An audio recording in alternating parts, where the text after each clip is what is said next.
Hey. I am excited to see you guys. I decided to do this pop up. So, welcome. Today, I'm going to be talking about a message I think is important, absolutely vital to the survivor to the empath. And somebody asked a question, and that is, are prophets and prophetic persons empaths? I would switch that around. I would say empaths or are prophets or prophetic people. Empaths are prophets or prophetic people. And so a lot of times when we use the term empath, it's a psychological term. Of course, the new age has hijacked it as well. But prophets and empaths, or what the world deems to be empaths, are just prophets and prophetic people. I use the term empath because it is a psychological term, and it does get the attention of the person who identifies themselves as an empath, because most of the time they don't know who they are. So today I had a hair appointment. Obviously, didn't go through. The lady that was supposed to do my hair, she reached out to me last night and wanted to know if she can reschedule for tomorrow. I said okay. So I hadn't scheduled anything for today. This is something that's been on my mind all week long, and not just all week. I think for the last 2 weeks is something that's been on my mind. But the dominant thing that was on my mind last week was siren spirit, because that was a dominant conversation. It's like every message. So one of the unique ways that God ministers to me is that God will allow me, like, I can get 5 coaching calls, and every single coaching call will be about the same thing. So what God does is, and then I'll have all these messages coming up. How God ministers to me is He'll let me see an issue that's prevalent in the body of Christ, or what have you. And of course, I'm sharing all the revelation He's given me in that moment with the people, and that's that. And so the dominant theme for the last 2 weeks has been rejection. And this, I want you to hear me when I say this. Please do me a favor.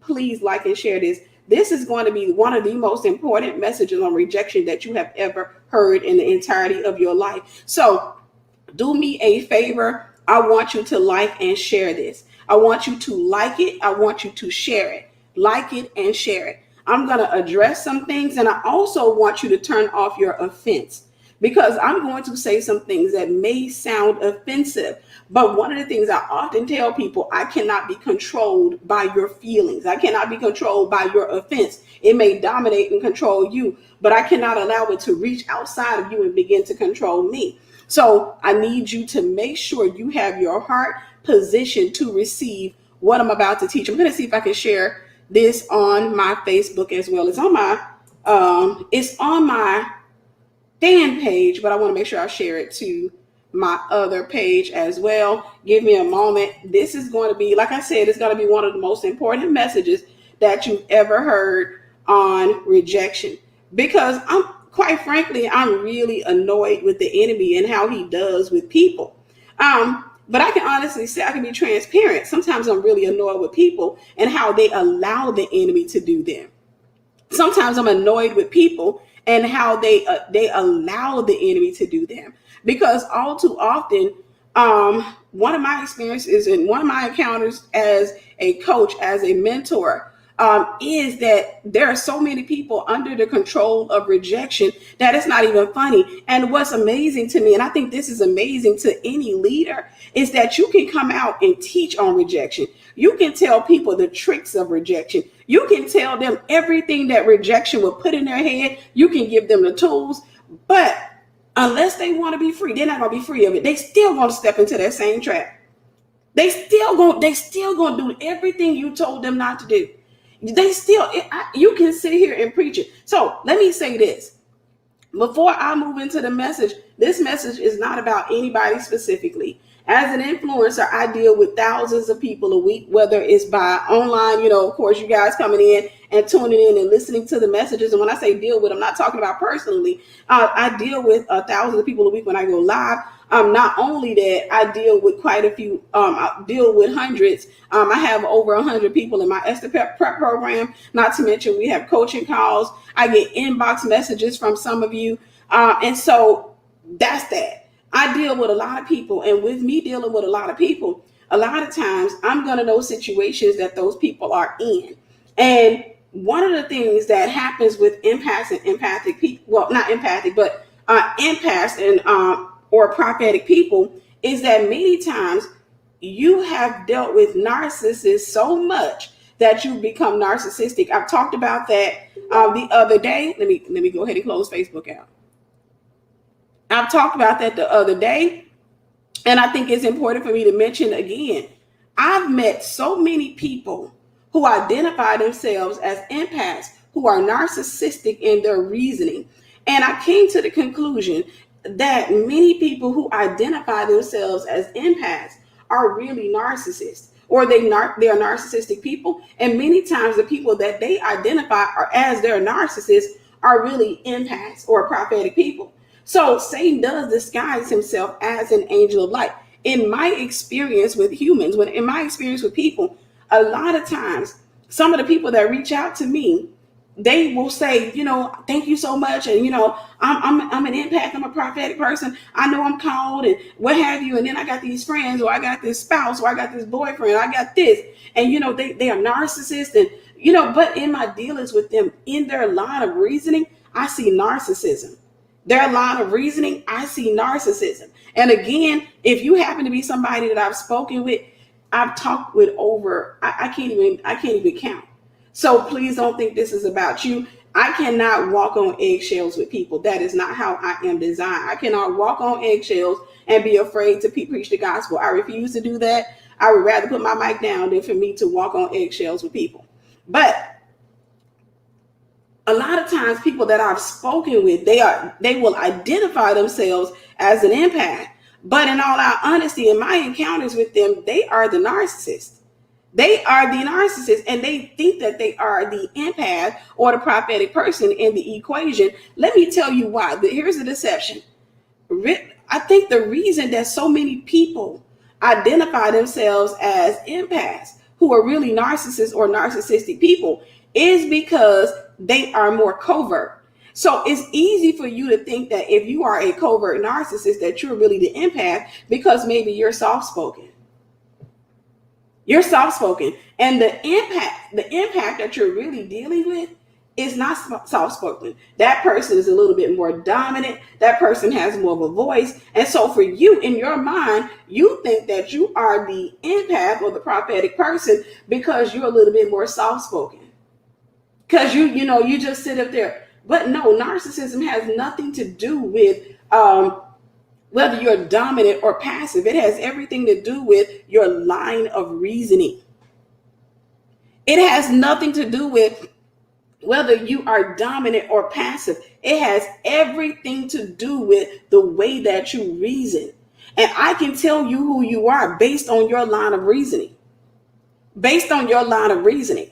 If you reason, for example, I'm going to talk about it because a lot of times we can't talk about things that happen in the background when we are leaders. If you happen to be a mentor or what have you, if you happen to be a pastor, whatever, on the back end, the consensus or the general consensus is you can't talk about that because somebody may get hurt. But at the same time, these people, it's kind of like allowing people to take a shank to you in a dark room and then you got to hold it in because you're mentoring them or you're ministering to them. So you can't say anything. No, I'll expose the devil. I'll expose the devil. When I say expose the devil, I'm not talking about people. Don't get me wrong. I'm going to talk about the things that people do to leaders on the back end because it is necessary. Because many of you come out of relationships where you were the prophetic person and you did get hurt. And consequently, you became narcissistic. And you on the back end doing this to your pastors and your leaders. Expectation, offense, rejection. You punishing them for what other folks did to you. You punishing them for what other folks did to you. And then here's the thing. Then you want to put a muzzle on them when they're done because that's what was done to you. You want to put a muzzle on them when they're done and cover their mouth up. And this thing where you can't say nothing about what I just did. You can't talk about what I just did. You can't talk about what I just said. And then consequently, you have so many leaders who come out here who deal with the attack. So before I go into that, I want to give you a clear view of rejection. I want you to hear this, and I want you to hear this clearly. I want to give you a clear view of rejection, because rejection is a lying spirit. Rejection will make you think, I got to kill this. I got to kill this, because prophetic people, you deal with rejection majorly, and you need to hear what I'm about to say. You need to hear what I'm about to say. Rejection is such a deceptive spirit that it will make you think that if you are accepted by people, that you will be better. I need y'all to hear this. I'm sorry. I need you to hear this. Rejection will make you believe that if you go into a company, a neighborhood, a church, an organization, any group setting, and the people accept you and maybe even esteem you, that you will feel better. I'm gonna teach you something. If you believe that, because I know I've dealt with rejection. The majority of people who have a call on their lives have dealt with rejection on some level or another. So I know how that demon reasons. It will make you think that if I come into a church and the pastor accepts me and the people accept me and they embrace me and they esteem me, that I will be better. I'm here to call the devil an everlasting cockeyed lie.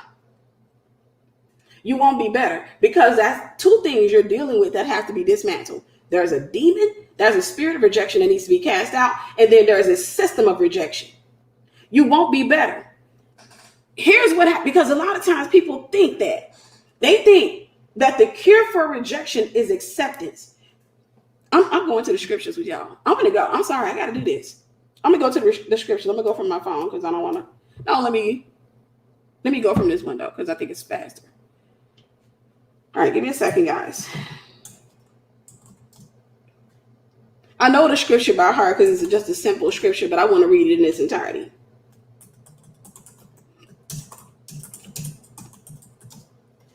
All right. We are going to go to Ephesians 1. We'll just do one, just this. Ephesians 1:6. I'm going to give you some revelation. Now, it may not be revelatory for some of you, but it's going to be revelatory for many of you. I'm going to give you some revelation. Ephesians 1:6. To the praise of the glory of his grace, wherein he has made us accepted in the beloved. He has made us accepted in the beloved. Okay, I'm going to go somewhere else. I want to go somewhere else. Give me a second.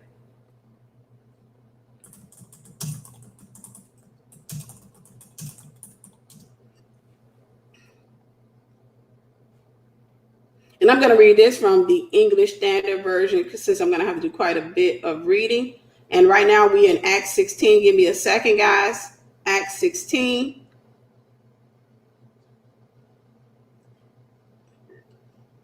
See how much I'm going to have to read. All right, so Acts 16, I'll just have to do quite a bit of reading. We'll start at 16. As we were going to the place of prayer, and of course this is Apostle Paul talking. As we were going to the place of prayer, we were met by a slave girl who had a spirit of divination and bought her owners much gain by fortune telling. She followed Paul and us, crying, "These men are servants of the Most High God, who claim to you the way of salvation." And this she kept doing for many days. Paul, having become greatly annoyed, turned and said to the spirit, "I command you in the name of Jesus Christ to come out of her." And it came out that very hour. But when her owners saw that their hope of gain was gone, they seized Paul and Silas and dragged them into the marketplace before the rulers.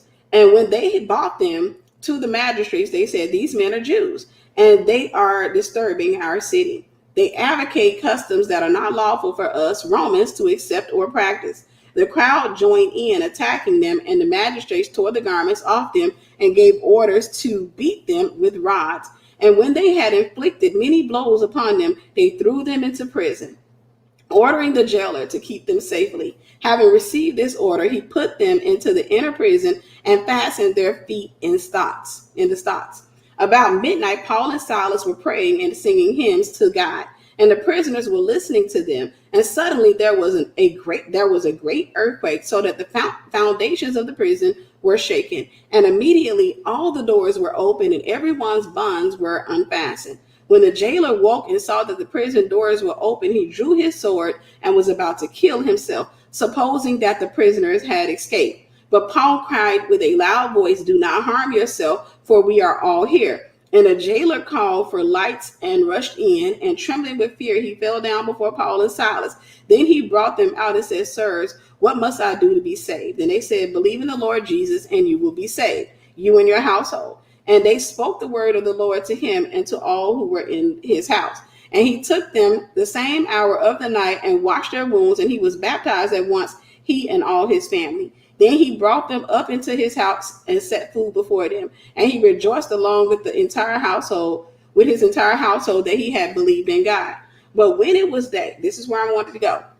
But when it was day, the magistrate sent the police, saying, "Let those men go." And a jailer reported these words to Paul, saying, "The magistrates have sent to let you go."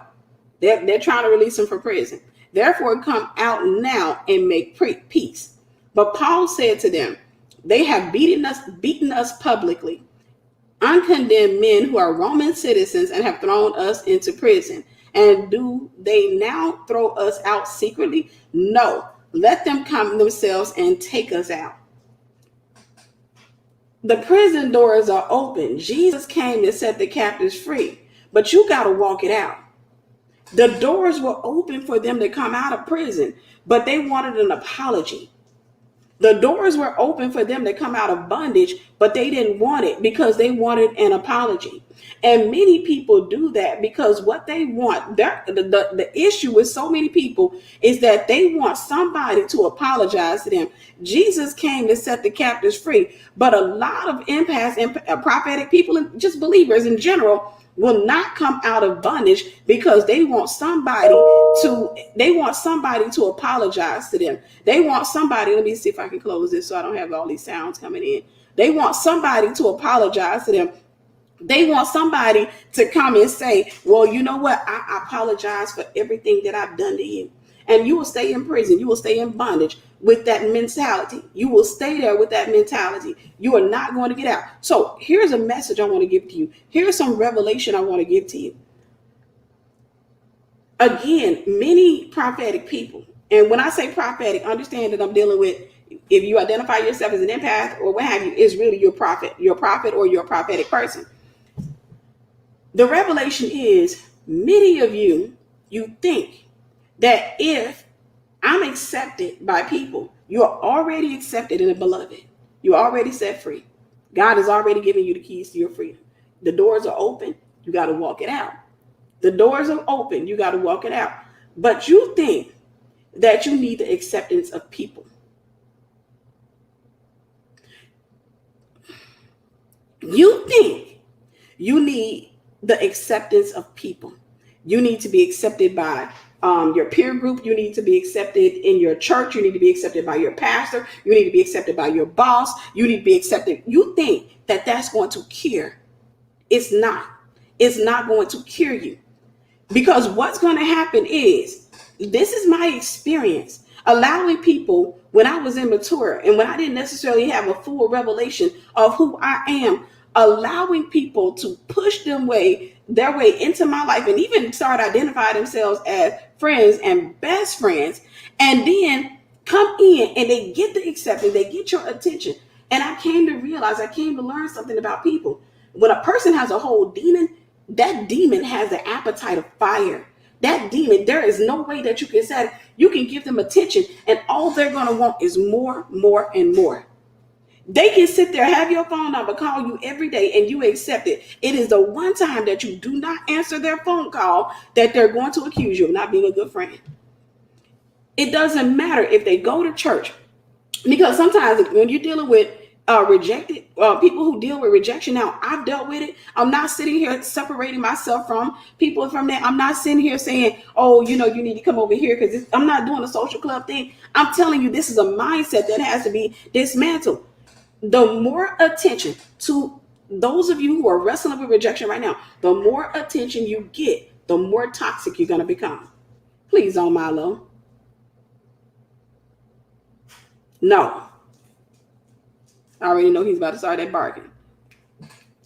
The more attention you get, This is why God is strategic and not allowing you to get attention, because he knows the lies that are going on in your mind. I learned from having people that dealt with rejection, me bringing them closely and thinking that I can help them, that the more you feed that spirit, the bigger it's going to get. The more attention you give them, the worse off it's going to be, because now it becomes entitlement. It becomes entitlement. Get on the couch. Go get on the couch or sit. Sit.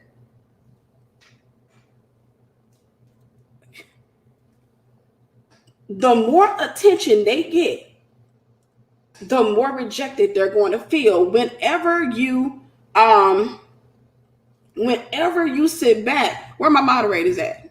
Are the moderators in here? But the more attention you get, the more rejected you'll feel. Because at the end of all of this, when people sit back and they give you the attention that you think that you need, the only thing that's going to happen, sorry. Okay. The only attention, or when you get that attention, when you don't get it, it's going to offend you when you can't reach the person. Call me a lot. When you can't reach a person that you're accustomed to being able to reach, let's just say, because I want to kill this fantasy real quick. Do me a favor, like and share this. Like and share it. Let's just say you get the attention of your pastor, right? You finally get the attention of your pastor. Let's say that your pastor answers every single, because I got to kill the fantasy. I got to kill the romanticization. I got to kill it, because what it's doing is it's causing many of you to sacrifice and sabotage covenant relationships because of what happened to you in the past. You are punishing the people that God called to your future for the people that you called to yourself in the past, or the weapons that were formed against you that you allowed to prosper in the past. Because of what you went through in the past, what you're doing is your covenant relationships, you're coming in with unrealistic expectations. And when you come in with these unrealistic expectations, you have the nerves to try to put that weight and that burden that God gave you upon your leaders, your mentors, your friends, their husbands, their wives, everybody that comes into your life. You put that burden upon them because you still think that you need another level of acceptance. When you deal with rejection, if you don't pull it down, God says, casting down imaginations and every high thing that exalts itself against the knowledge of God, and bringing into captivity every thought to the obedience of Christ. You got to make those thoughts obey God. If you don't do that, you will put the responsibility on your pastor, on your mentor, on your friends, on your spouses. You will, even on your children, you will put the responsibility on your pets. You will put the responsibility on everybody else to make you feel better. To make you feel better. You can get the acceptance. I got to preach this. You can get the acceptance of your pastor. You can get the acceptance on your job. You can get all of the acceptance. But until that system is dealt with, until that demon is dealt with, it will never, ever, ever be enough. Ever. It will never be enough. You will always feel like, wow, I feel like they're giving her more attention. I feel like they're giving him more attention. I feel rejected. I feel neglected. I'm over here feeling depressed. What's wrong with you? People. No, the issue is you put this responsibility on other people, because what you keep thinking, there are two ways. Okay. There's only one way to heal, and that's through Jesus Christ. And you're going to have to dismantle the system, go through deliverance, and you're going to have to be real with yourself. But there is an alternate route that the world offers you, and that's acceptance. Acceptance by people. This is why so many people turn away from the church and they go into false religions, because people accept them. And it's not that they're being accepted. It's just their idea of acceptance. Because they think that, okay, if I go into a church and I volunteer and I don't get a lot of attention, I come and volunteer, then I go home, I go and volunteer, and I go home, and I go and volunteer, and I go home, and ain't nobody praising me, what I'm volunteering for. Verily, you have your reward. The minute the pastor acknowledges you, just got your reward. God says, do as everything that you do as unto the Lord. But if you sitting up here and it has to come from, oh, no, I want the attention of people. I want the attention of my pastor. I want a platform. I want this. Or, because this is one of the biggest things I've seen where people come and join Esther Prep University and they really want counseling. They really want counseling. They want somebody, or I talk to my Esther Prep students, they want a personal Mr. Miyagi. They want somebody to walk closely, because there's a little light off because it's about to die anyhow. They want somebody they want to have your phone number, and they want somebody to walk real close with them. They want you to pursue them and not the other way around. They want you to look at them and tell them, do you see something in my eyes? Is there a demon there? Okay, they want you to pursue them. And here's the thing. Okay, I'm going to give you a realistic view. I'm going to show you how rejection has constricted you. I want you to think of this. What is the purpose of a system? Does anybody know the purpose of a system? What is the purpose of a system? I'm gonna give it a minute. What is the purpose of a system? I'm going to give you revelation. Like I said, this is going to be one of the most important messages that you've ever heard. What is the purpose of a system? And I know it's probably a long answer, so I'm going to go ahead and give you the goal of a system. I want you to imagine this. I started a makeup line. I didn't, but just imagine. I wanted to start my own makeup line, change and order. I love it. That's right. To keep order, right? But it's much more. Check this out. I want you to imagine I wanted to start a makeup line. I wanted to create makeup palettes or what have you. And I'm at home with these makeup palettes. I order the palettes from online, and then I get them in and I'm making all of the stuff. I'm doing everything that has to be done. It's only one of me. It's only two sets of hands. So it limits my productivity, right?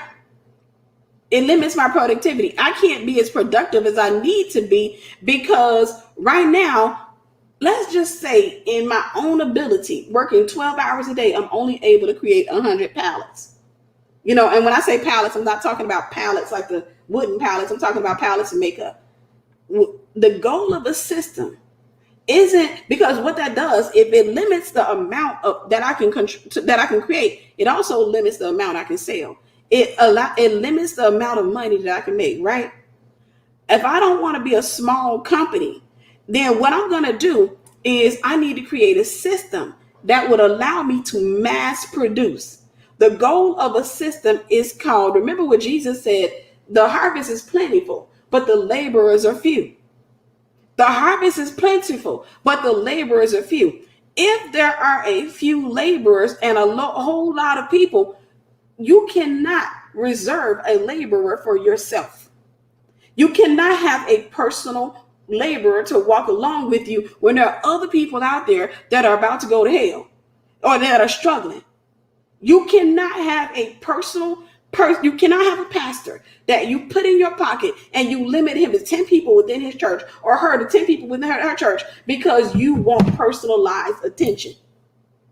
So the goal of a system is it allows that pastor to reach not just the 10 people or the 200 people or the 300 people sitting in the congregation, but God wants to utilize that pastor's voice to reach the multitude. Why? Because many of you are not on post. You haven't gotten healed. You haven't gotten delivered. And so the people that you're supposed to be preaching to, the people that you're supposed to be raising from the dead, the people that you're supposed to be casting demons out of, they're running around like sheep without a shepherd because you are not on post. So the people who are on post have to take the folks that you are not taking. They got to take them. But here's the issue. You come. And now, because you dealt with rejection and you dealt with some issues, you want a small time leader. You want personalized attention. You want them to answer your emails promptly. You want them to answer every last one of your phone calls. You want them to respond to your text message promptly. You want them to get up in the middle of the night and talk to you. And if you're dealing with somebody who's called to reach the multitude, what you're doing is you're saying, hey, no, don't do your assignment. It's all about me. Do you know what I've been through? Look in my eyes. Do you see a demon? Do you know what I've been through? I think you should see me because I feel like I'm anointed, but I don't feel like nobody giving me attention. And this is what leaders have to do. A leader has to take revelation and put it on a plate and put it out there for the multitude. And we got to feed the ones who are hungry, because if you full of yourself, you ain't going to eat what we put on a plate. You know what you're going to do? You're going to get that plate and you're going to do this right here. Oh, thank you. So when can I have a meeting with you? You won't even eat what God gave you, but when can I have a meeting with you? You will limit that leader to you and just a small group of people. And other people have to go to hell because, one, you're not on post. Two, you refuse to get healed. And three, the people who are on post, you want them to yourself. The goal of a system is a pastor is not supposed to have just a small church and just stay small just so you feel safe. Because you're afraid that if they end up being used and they grow up to a great status, that you're no longer going to get attention. You're no longer going to get attention. And so now, that's why I don't go to big churches. Why? Because God has given that person, God trusts that person with all those souls. Let that be known. The reason they have a lot of followers is because God trusts them with that. But you want to go find somebody that God can't trust with multitude because you want personalized attention. You want personalized attention. You want people to stop what they're doing and give you personal attention. You want to limit those people. I can't, girl, I was going to such and such a church, but I had to leave because, girl, we started getting a multitude up in there. You should want your church to become a mega church. You should want your church to become a mega church. But when you self-centered, you don't want that because you still think that rejection is cured by acceptance. You know, celebrities have found out the hard way. They in Hollywood, they on stage, they got the acceptance of a large majority, and they still deal with rejection because it's not cured by the attention of people. Didn't I tell you this is going to be one of the most important messages that you hear? This is going to be one of the most important. It's not cured by the acceptance and the attention of people. It's not cured, not even by powerful people. You may have people that you look up to. You may think that if you get the attention of somebody great, that your rejection is going to go away. No, because if they are called to the multitudes, they got to make it where they can't just make those 100 makeup palettes. They got to create a system. The system is called a manufacturer. They got to find ways to manufacture as much their message. So you know how they do, how they reach the multitude. They come and do live videos. They do books. They got to reach the multitude because you ain't the only one dealing with issues. It ain't about you. They got to create stuff where they can reach the multitude so that as many people as possible can get saved and as many people as possible can get the revelation so they can become who they are. If I can get many people to get on post, then you know what? That lightens my load. If y'all get on post, that lightens my load. But when you ain't on post, I have to God's going to put the burden on me and everybody else who says yes. And not just says yes, but walks it out. We gonna get the burden to write the book that you keep on putting off because you think that, no, I want to lose 20 pounds because you think this is about you. How dare you think that God gave you a Christian book to write so that he can help his people and you make the book all about you. So you haven't written it yet because I want to lose about 20 or 30 pounds. I want to have my website built. You trying to brand yourself when God's trying to get his revelation out. God is looking at somebody over there about to die, somebody that's going through rejection, somebody that's probably going to commit suicide, and he's like, I need somebody to write this book. But he can't give it to you because when he give it to you, you go right into I want to lose about 20 pounds and I want to do this and I want to make sure I get a photo shoot done. I want to have a website. I want to make sure I get some flyers. And so God, what he has to do is he has to take that book from you and give it to somebody more faithful. I'll take it. I'll take it. I'll write it. I'm grateful that you can even trust me. I'll write the book for you. And then God says, okay, I got to take that talent from this person because this person over here trying to do her hair. She over there talking about something to do keto for about 60 days. If I do keto for about 60 days, I should lose about 30 pounds. And I think I should be chiseled enough where I feel good. Oh, we're not going to start the ministry. I'm not going to start YouTube yet because I'm too fat. I just don't feel right, I I don't want people to really see me. You want personalized pastors in the pocket, mentors that walk alongside you. You don't want to pursue the mentor. You want to be pursued, because Hollywood has deceived you into thinking that a mentor is supposed to chase you. Yeah, Hollywood has deceived you into thinking that your pastor is supposed to chase you. Hollywood has gotten you to thinking that all I got to do is send them a long negative note about what they're not doing for me, and they're supposed to come and chase me. I'm so sorry that you feel that way. I'm so sorry. What can I do? Whatever can I do to make it up to you? I'm just saying, when you deal with rejection, there is absolutely nothing that I or your pastor can do for you. That's the reason why I don't chase people when they try to tell me, when they send me emails and stuff like this and say, hey, I'm quitting. I have to think like a duck. I told you guys I lived in Florida. And one of the things I got a chance to see when I was in Florida, it was amazing. It was sad, but it was amazing all the same. I lived in these apartments, and I had thank you, Sister Georgianne, for the seed. God bless you. I had this apartment, and there was this lake in front of my apartment. It was beautiful, absolutely beautiful. And I had the patio, what do you call those windows? What is the patio? What have you? I could pull my little windows back, and I could just look at the lake while I worked. It was amazing. It was beautiful. I remember seeing this many times because I lived there for 5 years. So ducks lived on that lake. It was all types of wildlife on it. It was like living in the zoo. And I got a chance to see a mother duck. Most of the time, mother ducks are going to hatch about 10 babies. You know, when they're going to have about 10 eggs, and about 10 of those babies are going to hatch. By the time, only about between 1 to 3 of those 10 ducks will reach adulthood. The rest of them are going to be killed in their infancy. So I remember learning how to identify certain ducks because they lived on the lake, what have you.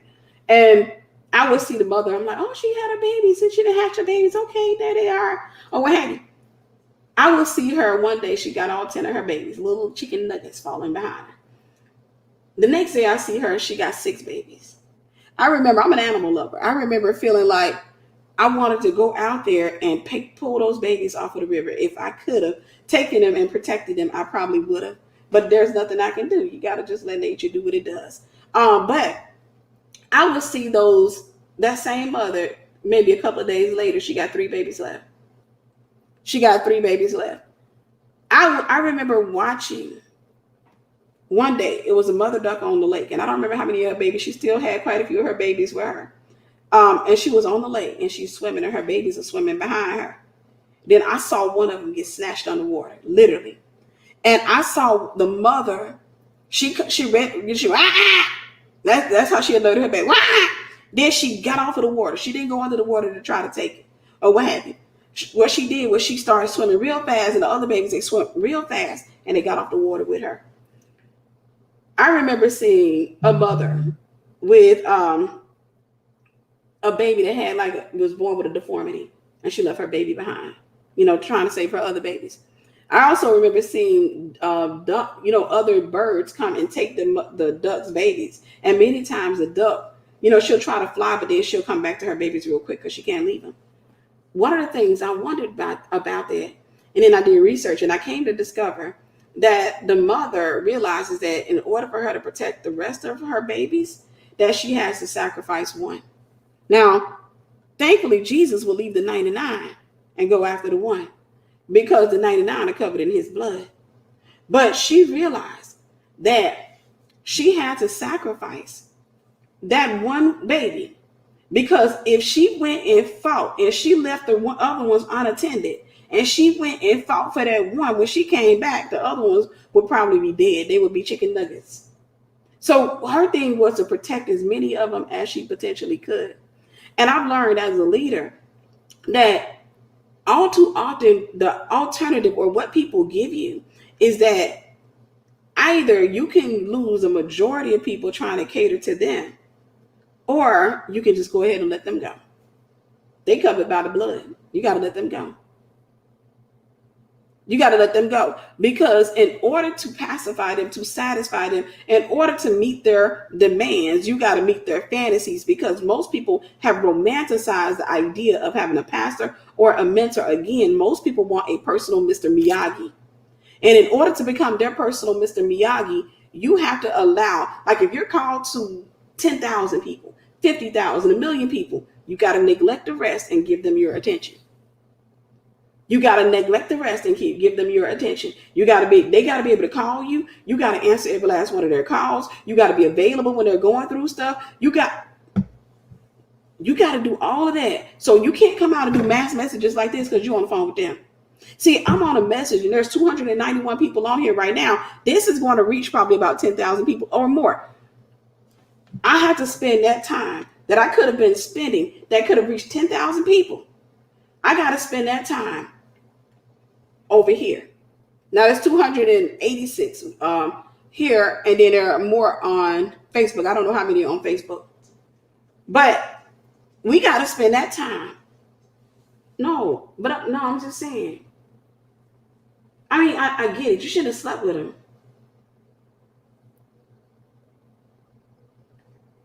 We have to sacrifice our ministries, our assignments, in order to pacify you.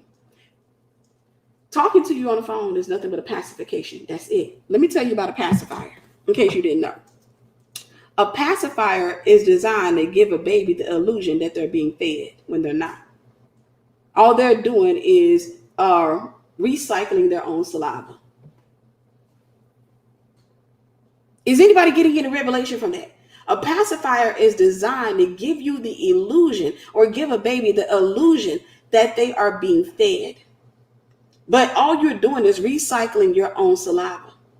What that means is this. At some point, one, if I give you a pacifier, I got to keep giving it to you. Two, at some point, you're going to starve to death if I keep you on that pacifier.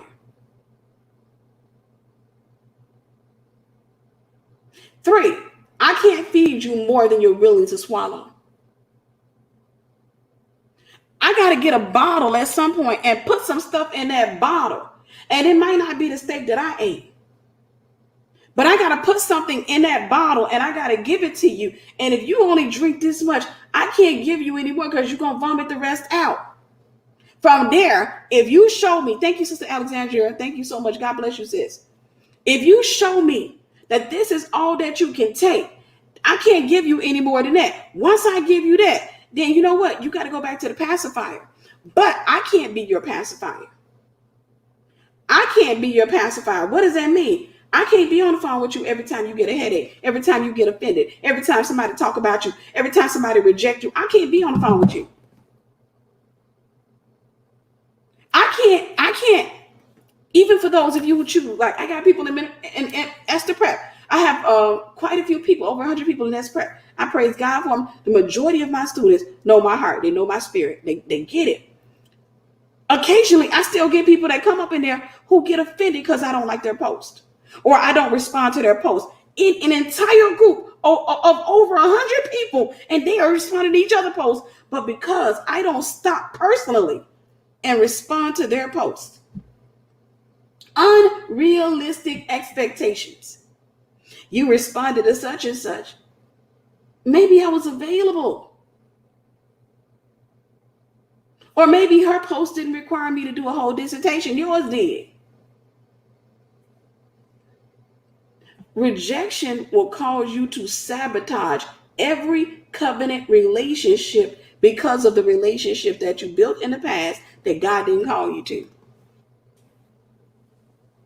Because of the relationships that you built in the past that God did not call you to, it's crazy. Now, I'm going to tell you how God dealt with me. He said, you were with men I didn't call you to, and you held on. You held on no matter what they took you through. You held on. You fought for those relationships. You did everything. Don't come into my church and act like you ain't got no grace for your leaders. I'm going to call you out on it. Because many people who identify as empaths, prophets and prophetic people, you have no grace for your leaders. But let it be a Let it be a man. He can cheat on you, dog you out, drag you down the street by your weave, and you will hold on for dear life. Get this man babies, get him 5, 10, 15, 20 years of your life. But a pastor can't offend you one time. Or you can give a pastor 2 weeks or 2 years of your time, and you be like, girl, the church hurt. Do you tell people that you got Tyrone hurt? See, when you go out there and sin, you got more grace for sin than you got for, y'all don't want me to talk to you. You got grace for the people out there. The friends that dog you out. Those friends that talk about you, that gossip about you, you got grace for them. But let God bring covenant friendships into your life. You ain't got no grace. You ain't got no grace. Because you think, when you say you're a Christian, for whatever reason, many of you have exalted the world higher than you've exalted the church. And you still think that you owe the world, God said he loves a cheerful giver, that you will give all the grace, attention, seed, and everything to the world, but you ain't got nothing left for the church. It's funny. You give the least to the church, but you expect the most from it. And you wonder why you keep going through cycles of defeat. You wonder why you sit up there and you go out here and you get into another relationship, or you wonder why God won't even send you a man. Because, sis, can I tell you something? Did you know you can get married to the man of your dreams?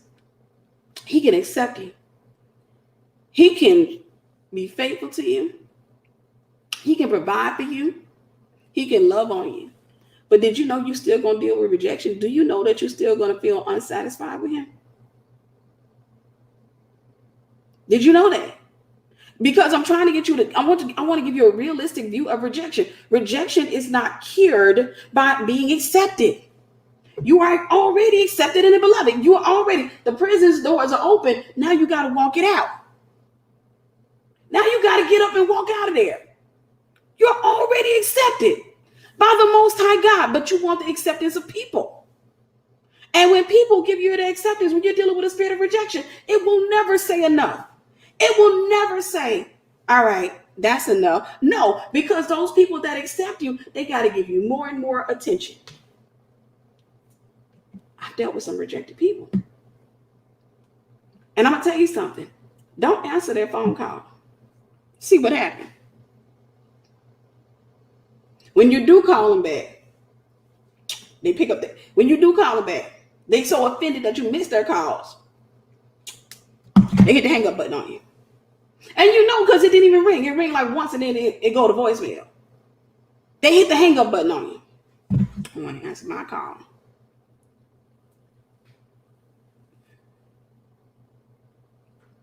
But let that be Tyrone. Why you didn't answer my call?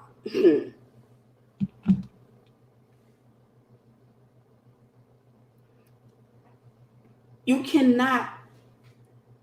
Your pastor, your mentor, your parents, your leaders, your children, they cannot cure you of rejection. Rejection is one of those spirits that you have to defeat yourself. Now, God already defeated them. The prison doors are open, but you're going to have to take the sword of the word and put it to that spirit. I'm telling you from somebody who's fought with it. That means God gave you the responsibility to cast down imaginations and every high thing that exalts itself against the knowledge of God, and to bring into captivity every thought to the obedience of Christ. He gave you that responsibility, not me or your pastor. So here's what happens. Many of you, when you don't cast it down, you bring those thoughts to the pastor. Call me a lie. I just feel like you give them more attention than you give me. And I feel like this and I feel like that. You didn't cast that down. But now you want people to give them the responsibility of fighting off thoughts that God gave you the responsibility. Baby, I'm not getting paid to do the work for you. You got to do the work. That's the reason why a lot of times a leader has to ignore you. I'm giving you a realistic view, because many of you, that you got to go into a church. You need a good church home, but you also need a realistic view of what you're gonna get. So you can stop going into churches and having this big romantic view of what it's gonna be like. I'm gonna be up there and they're gonna notice me. They're gonna look at me and they're gonna say, "Oh, you wait, hold up, armor bearer, give me my glasses. You got an anointing on your life. You got a major, as a matter of fact, you're going to walk alongside me." Because one of the things that happens whenever you're rejected, whenever you deal with rejection, if you don't deal with it, you ready. You ready. You ready. When you deal with rejection, you think you are your pastor's replacement and your mentor's replacement. That's how you think. You think of them as a ram in the bush. You think that when you come along, they're supposed to be training you because they're passing their mantle on to you. These folks, they still got years left in them. You're not their replacement. You get your training from walking with them. Not just walking, but study. You got to study the word on your own. Thank you, May. God bless you. That's the problem with many of you, is that you think you're the replacement. Because everybody that you've ever dealt with in your life replaced you. You've dealt with a lot of competitive people. Competitive people. You've dealt with a lot of competitive people in your life. And when you're dealing with competitive people, they got a mindset that there's only one spot and it's only for the winner. And I got to be the winner. I got to be the winner. And you still think that when you go into a church or whenever you go into an organization, you still think that you're being developed or you're being trained to be the next big name. That's why you start talking about their jealousy. They intimidated by my anointing. Baby, the harvest is plenty, but the laborers are few. We need as many laborers as possible. Nobody has time to deal with jealousy. Now, granted, there are a lot of people in ministry who deal with jealousy because of their insecurities, because of their orphan spirits, because of their spirits of rejection that they haven't dealt with. But not everybody who refuses to give you their phone number is intimidated by you. And I hate that concept of a ram in the bush, because typically when people say that, what they're saying is somebody has to sacrifice themselves in order for them to live. Somebody got to sacrifice their anointing because it ain't enough room up over here for us to minister to all these people. It's my turn. That's narcissism. It's my turn. It's my turn to shine. It's my turn to be seen. It's my turn. Thank you, Sister Tasha. Telsha, God bless you. Telsha, God bless you, sis. It's my turn. Thank you, Sister Tashina. God bless you. It's my turn. My turn. Baby, nobody has to get off post for you. If I have a factory, and within that factory, we are understaffed, I don't need you trying to replace the people that are already on staff. I need you. I need an extra set of hands. We ain't got to get rid of this sister here in order for you to take her place. We don't need that. We got plenty of work for you to get into. You're just going to lighten the load for somebody else.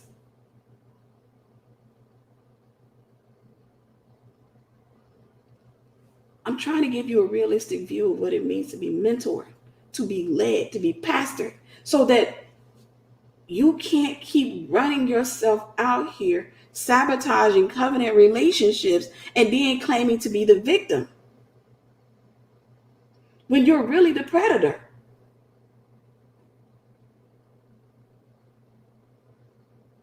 You're really predatory. But because you're soft-spoken, you think that means that you're not a predator.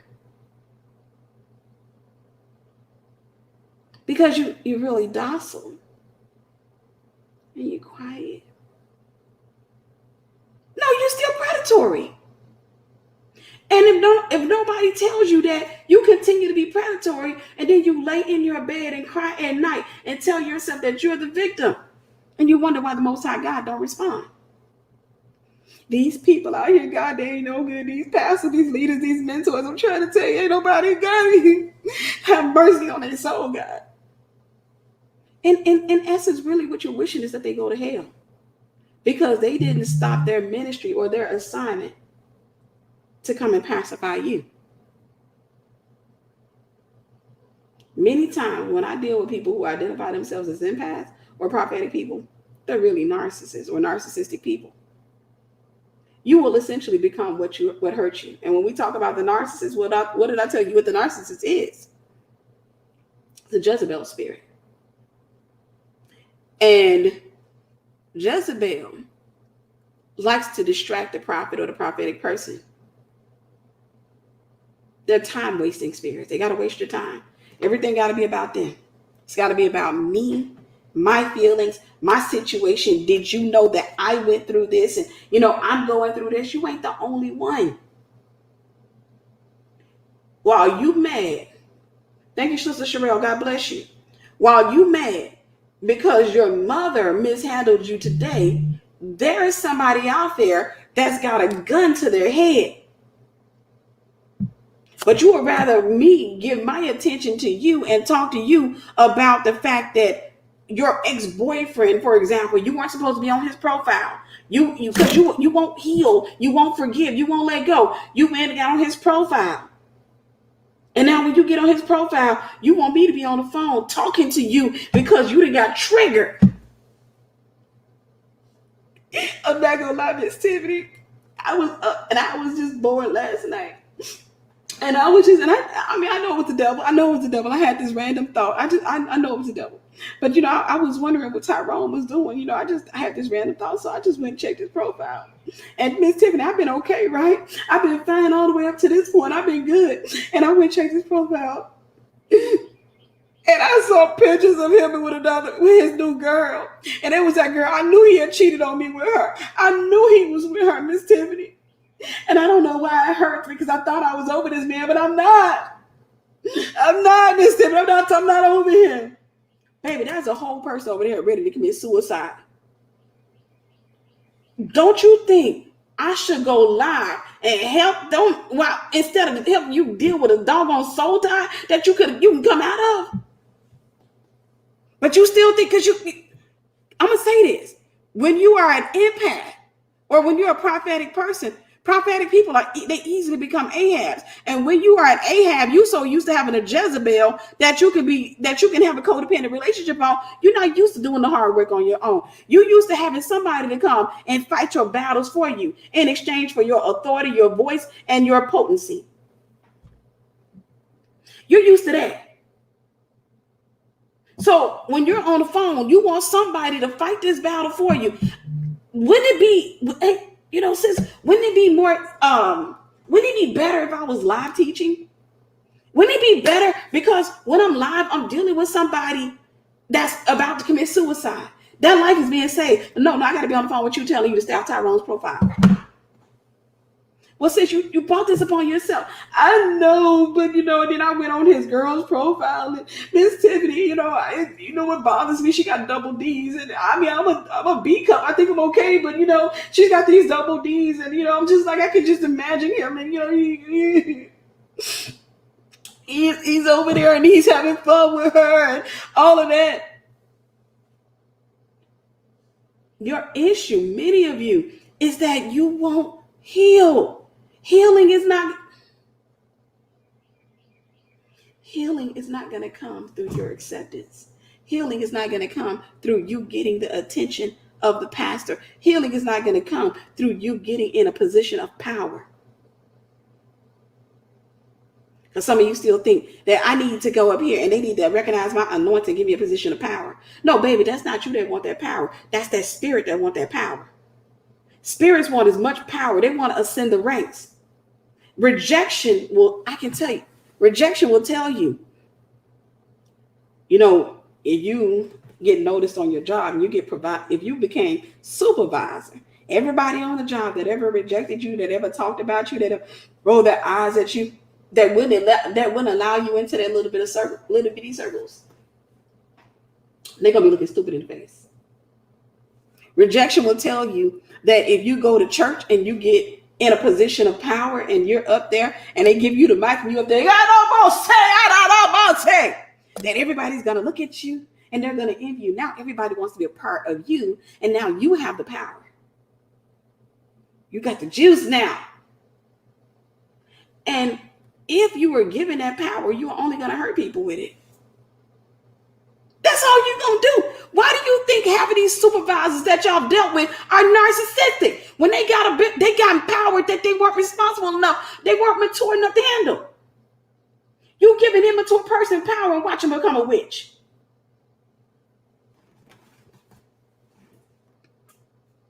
You give an immature person power and watch them become a witch.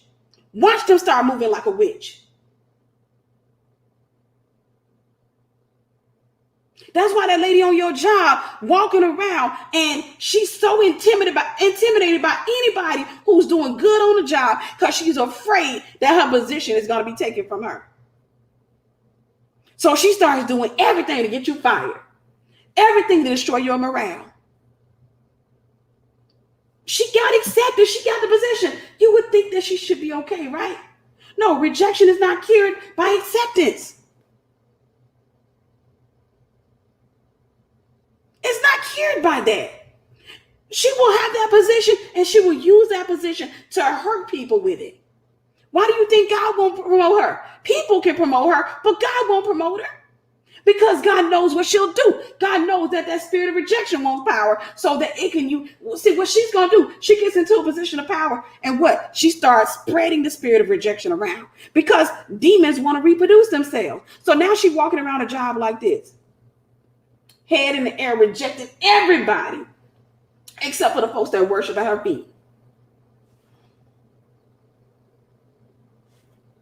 Rejecting everybody will make you feel like a used tampon walking by you. You're like, hey. And she walk up to somebody else. Hey, girl, how you doing? And she's talking to everybody. But every time she walk by you, she's rejecting you because she's a rejected soul. That's what she's doing. People who are immature, who get power, become witches.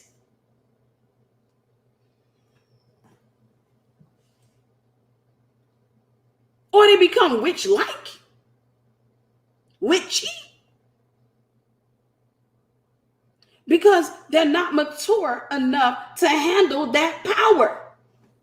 Power has weight. Power has responsibility. Power has a lot that comes with it. That's why God won't give it to you many times, because you're not mature enough for it. People talk about church hurt. Why do you think there are churches that do hurt people? There are not everybody that claims church hurt is hurt by church, but there are churches that do hurt people because that was somebody that was given power when they weren't mature enough to handle it. That spirit of rejection in them got in a place of empowerment, and it said, all right. Then when you walked in, you reminded her of the girls that always rejected her. I'm going to call that crap out. You reminded her of those girls who wouldn't let her in the circle. So when you walk in, she look at you. Then she turned back. Girl, you look so nice. I like that shirt on you.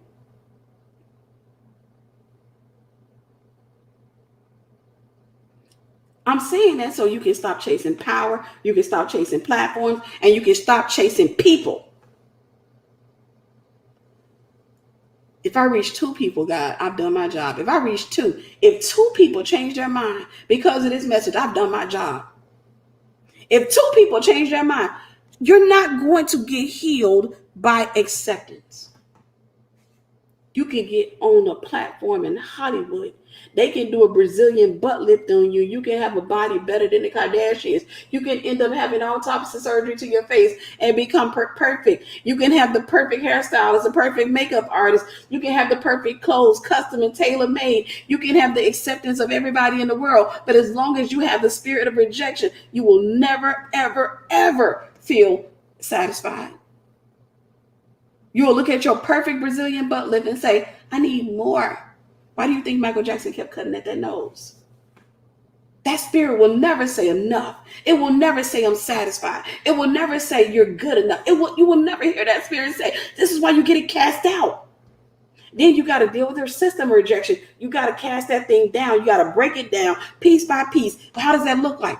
That looks like me feeling rejected and me saying I'm not moving, because you know what? I know that I'm dealing with rejection. I've dealt with rejection, and I know that what I feel is not real.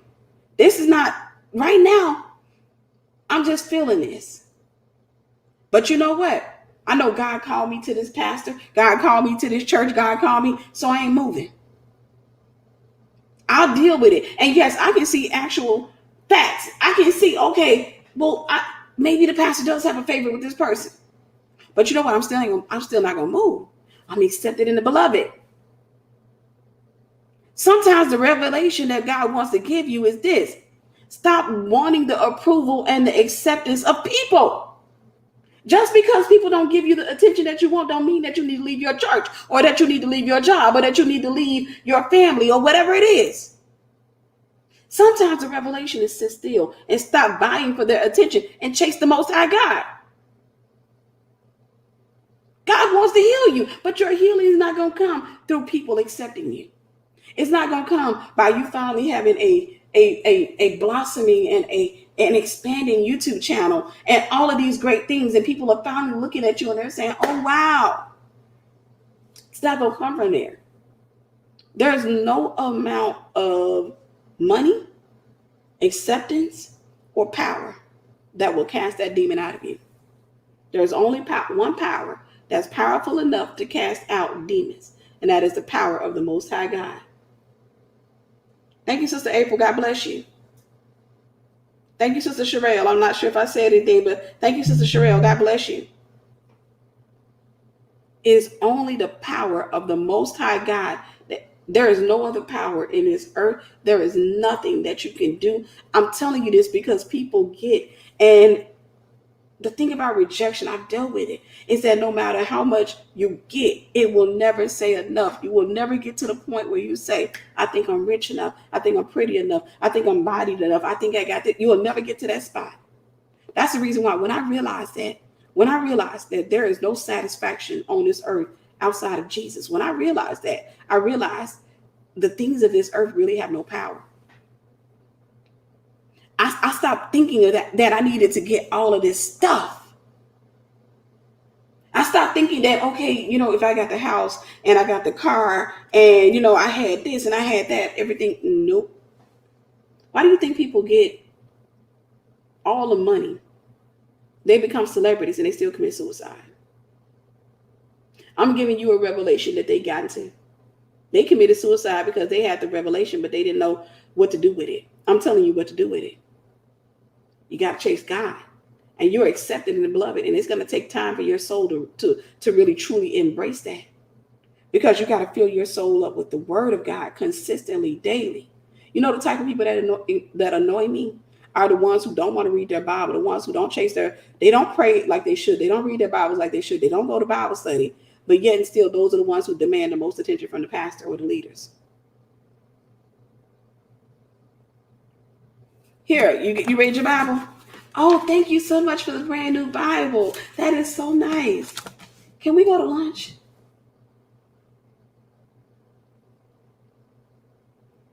When you see somebody like that, you already know you're going to disappoint them, because they don't want the word. They want you, because they think that you are the answer to their brokenness. They think that you can fix them. They think that you can provide them with the opportunity to feel better. They think that. And when people think like that, you realize that within your human self, there is literally nothing you can do for those people. Humanly, there is literally nothing you can do for those people. You can't save them.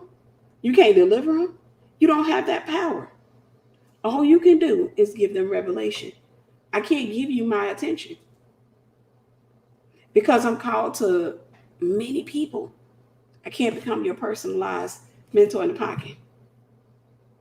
The harvest is plenty, but the laborers are few.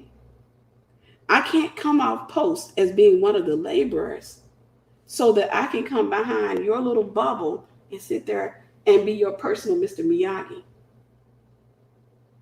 Because you think somehow that you're my replacement.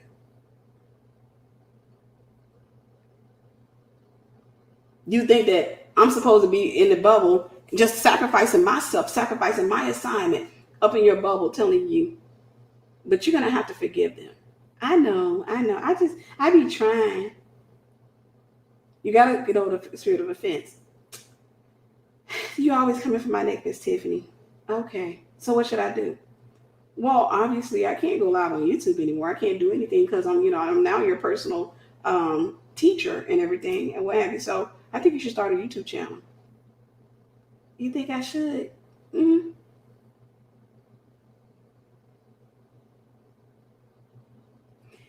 I give it to you raw like that because many times you don't realize what you're asking for. You think I should? I think you should start your YouTube channel and write some books. As a matter of fact, I don't want you to be offended with me, so I'll write the books for you. I can help you with the writing, right? So I'm just going to completely sacrifice everything. And then what we're going to do is I won't be able to pastor or mentor or lead or shepherd or whatever my call is. I won't be able to do that with everybody else. I'll just do that with you. Okay? Thank you so much. I've never had somebody in my life to do this for me. Then I got to go stand before the Most High God, and He like, Tiffany. And I'm like, there are people that went to hell because you weren't on post. But God, she was going to get mad at me. I don't care. Because she didn't go get healing or deliverance. Instead, when she got in a position of power, the only thing that came into power wasn't her, was rejection. She up there, welcome to my YouTube channel. So today I'm going to be telling you guys how to get big breasts while overcoming the spirit of fear. All right, you guys are ready? Okay, this is what we're going to do. Okay, so what you're going to have to do is buy yourself a nice little bra. Make sure you got room for growth in that bra, okay? But I want you to understand that you are pretty enough, okay? You're beautiful. No, our job is to offend. You ready? My job is to offend your demons. Let me see them manifest so I can cast them out.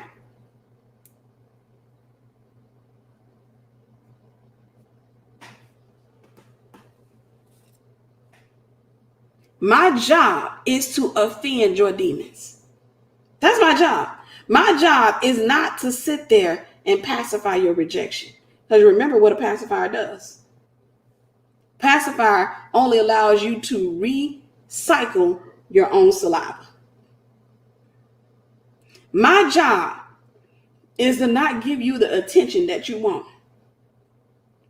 Because if you think that I am the solution to that problem, I can't feed into that. I can't feed into that. If you think that I am here to close my ministerial assignment, to shut down my businesses, and to just talk to you whenever you want to be talked to, and I got to become your bestie, your personalized mentor in the pocket. Girl, y'all, but I'm finna go. I got to go call my mentor because y'all get on my nerve. I got to call my mentor. Hey, girl, I just had to call somebody because I'm trying to tell you, these people out here, I'm telling you, they testing me. Mm-hmm. What they do? Girl, they didn't even compliment my hairstyle. I got a whole brand new wig. I know it's because they hate me. Then you identify yourself as an empath. No, most of the time when I see people like that, you're not an empath. Come on, you ain't the prophetic person. You may be prophetic, but baby, you're the narcissist. Thank you, Sally Valley. God bless you. You're not the empath. You're the narcissist. Or you become narcissistic. I know y'all want me to lie to you because some of you're used to going to places where everybody got to tiptoe, walk on eggshells, and not say anything that can potentially hurt your feelings or what have you. I know that's what you're accustomed to, but that's not the type of person that I am. I tell people all the time, I'm not Joel Osteen. I'm the person. I'm gonna bring you to freedom. I will lead you. I will point you in the direction of freedom. I will put the revelation on a plate, but I can't force feed it down your throat. You got to eat it.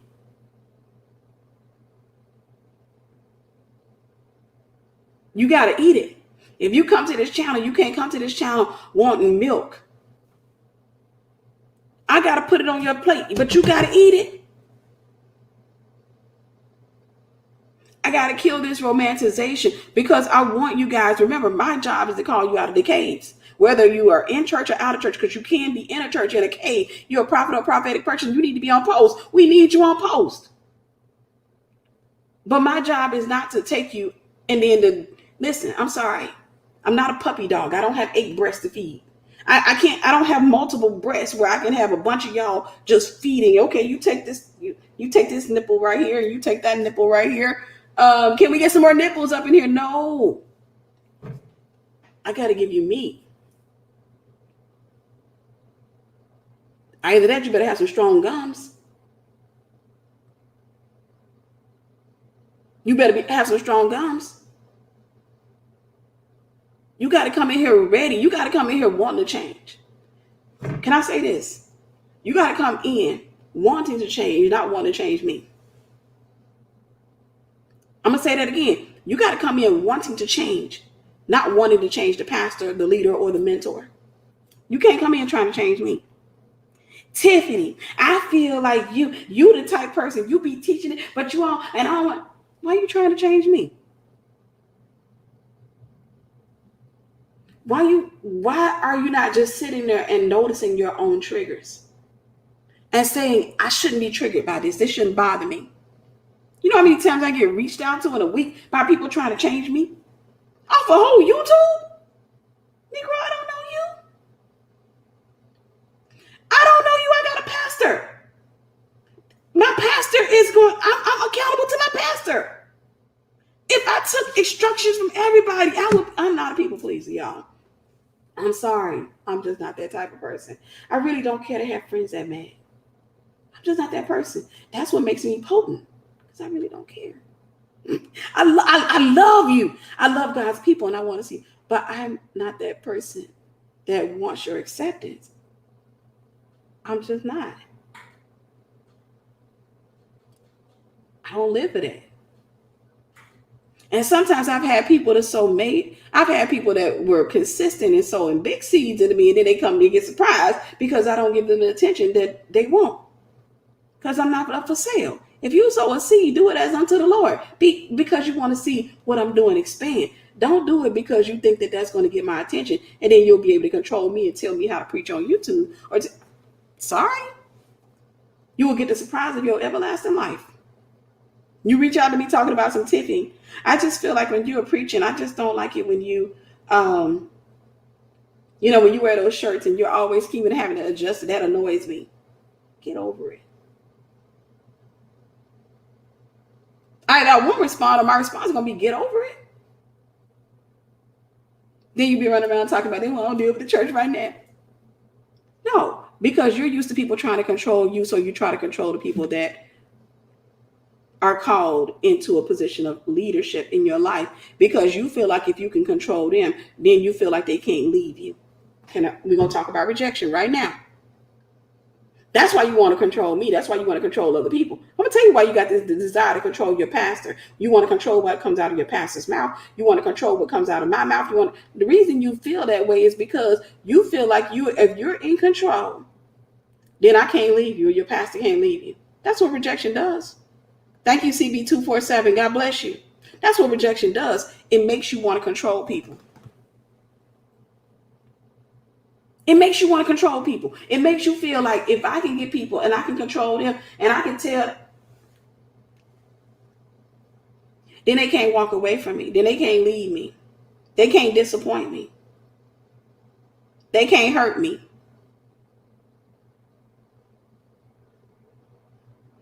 I honestly don't respond to half of the people because I don't have time. I have things in place, for protocol. But every once in a while, I may get a message I respond to. Most of the time, I don't have time to respond. I try to respond, but I don't have time because a lot of times when people are writing me, they are requiring, hey, Big DV, God bless you.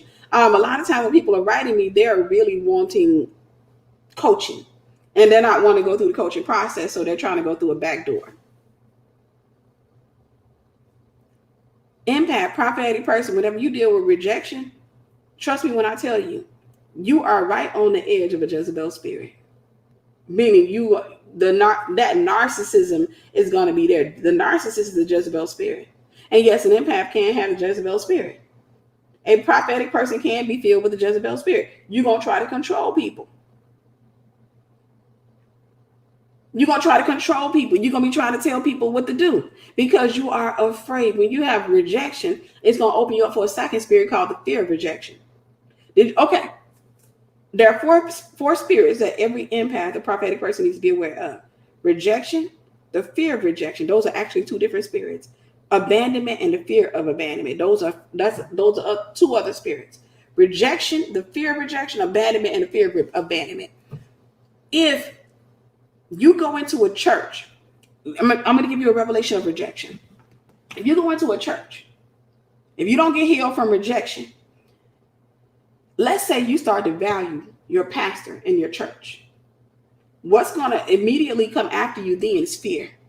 I'm giving you a little bit on demonology. I'm giving you a little revelation on demonology. If you don't get delivered from rejection, the closer somebody gets in your heart, the more fear is going to wake up, because then you start realizing that now this person is starting to develop value in my life. This person is somebody I'm really starting to love. This person, I'm really starting to care about them. Then fear of rejection comes in. And then, you know what? When they reject you, because, everybody always reject you. When they reject you, it's going to really hurt. So then that's when the sabotage comes. And sabotage says, yeah, you need to destroy this. Now, it doesn't sound like that. But sabotage will say, don't go to church like 3 Sundays. And let's see what happens. Let's not go to church for 3 Sundays. Because you know what? You had a cold and you thought it was COVID, so you didn't go to church. Then the next Sunday, you didn't go to church. You ain't been going to Bible study and you become very distant. That's why I'm very mindful, because I learned something about people who deal with rejection. They like to get close just so they can get a level of power. And then from there, they start testing their power. Man, y'all, I've seen this too many times. They like to develop a relationship with you, get a soul tie with you, and then they test the potency or the strength of that soul tie by doing something that is different than what they normally do. So they'll pull away to see if you will notice their absence. Do you really care? Do you really love me? Meaning they start playing mind games. They're so accustomed to having toxic relationships that they even have a toxic relationship with God. God doesn't have a toxic relationship with them, but they have a toxic relationship with God. They will play mind games with God. They play mind games with their pastors. They play mind games with their mentors. These people will walk away, don't go to church, won't call. They will complete, and then they'll just sit there and wait to see if they move you. If you don't test, then they'll post to their Facebook page, because for whatever reason they think you're supposed to be watching their Facebook.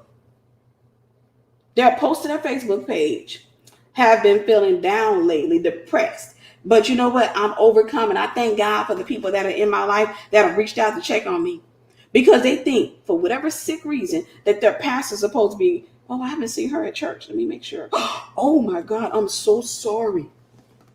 When they don't get that, they will send a resignation to the pastor. I'm calling that narcissism crap out. Hello, pastor.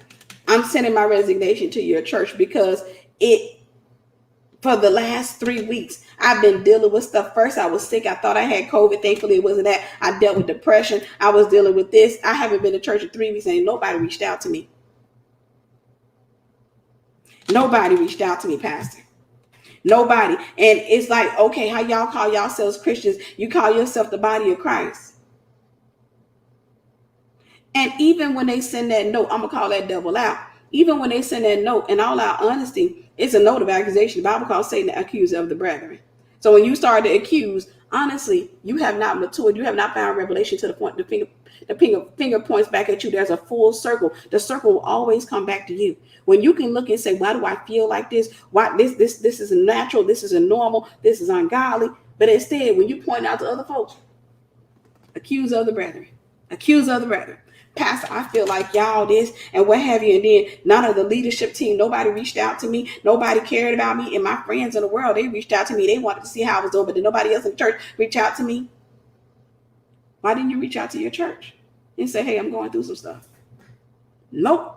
Because you got close just so you can play. You got close just so you can see how much power you can get over the leaders. And then when they didn't respond the way you wanted to, you realize you didn't have what you want. Then you pulled out.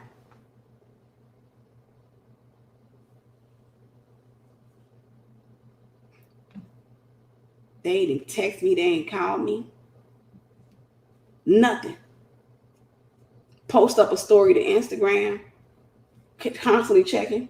They ain't even look at my story. People, do you know people actually think like this? We'll leave the church. Sit at home. Church hurt is real. Because, these pastors, these people call themselves the body of Christ. No, baby. You have a Jezebel spirit that needs to be cast out. See, I'm not supposed to say that, am I? That's a Jezebel. You want attention. You want to be in control. You wanted to see if you can control your pastor. You couldn't. Now you're mad because the soul tie didn't work the way you wanted it to work.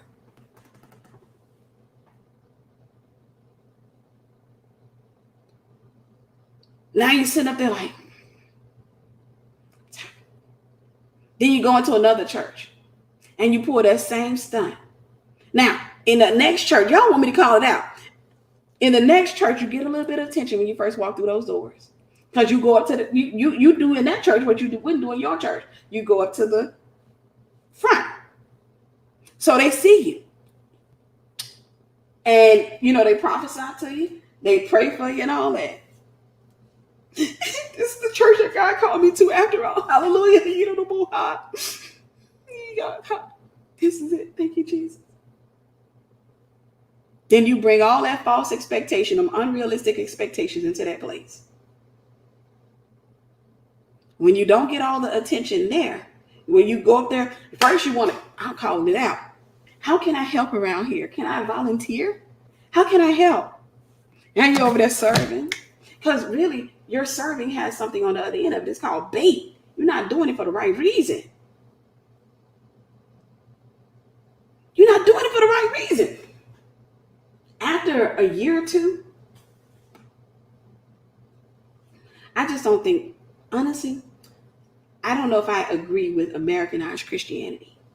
I don't think I'm called to the American church. I think God is calling me home to just be at home by myself. I just watch churches online, but I really don't want to have a relationship. Baby, that's rejection. You mad because you can't get an audience because of what you think of yourself. You think that everybody's supposed to be in your congregation, including the pastor. Hey, pastor, take off your thing. Okay.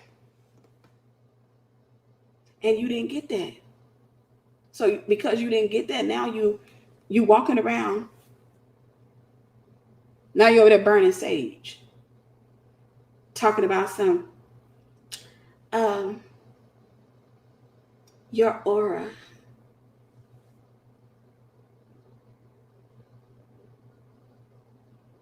Rejection is a crazy spirit. Most of us have dealt with it. And I want you to understand that we will deal with it as Christians for the rest of our lives. Why? Jesus said if they rejected him, they were going to reject us as well. That's one of the things I had to learn, was that rather than me trying to find a cure, let's make sure the demon of rejection is gone. Let me make sure I dismantle the system of rejection. But the reality of rejection is real. I will have to deal with that as long as I call myself a Christian, and I'm going to do that for the rest of my life.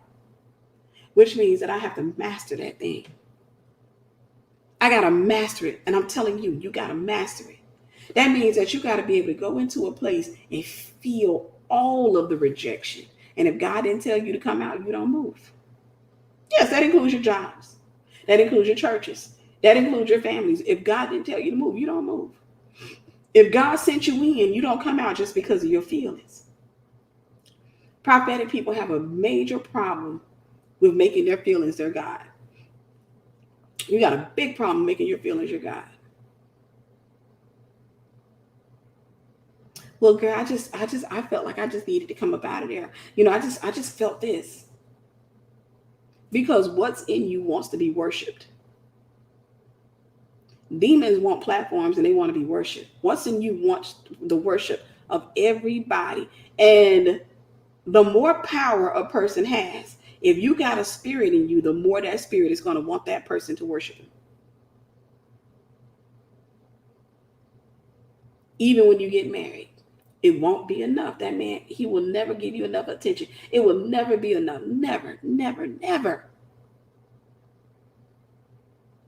I'm saying that so that you guys can go and deal with rejection and say, okay, I'm going to fight this thing. I'm going to learn how to fight it. Let me get books on rejection. Let me learn how to fight this thing. And also let me sit still and understand it is quite natural for me to feel this way, especially if I dealt with a lot of trauma in my life.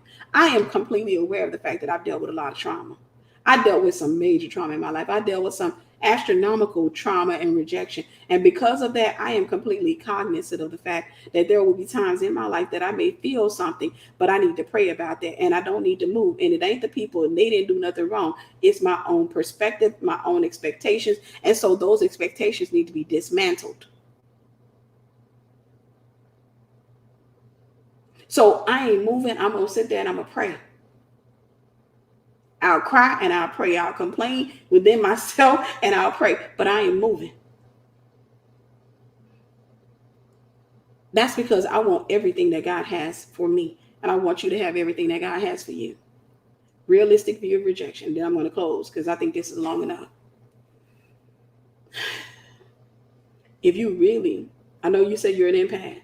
You probably come to the reality that you are a prophet or a prophetic person. If you really want to walk out your calling, you got to learn to sit still. When your feelings are all over the place, you got to learn to sit still. You got to learn to sit still.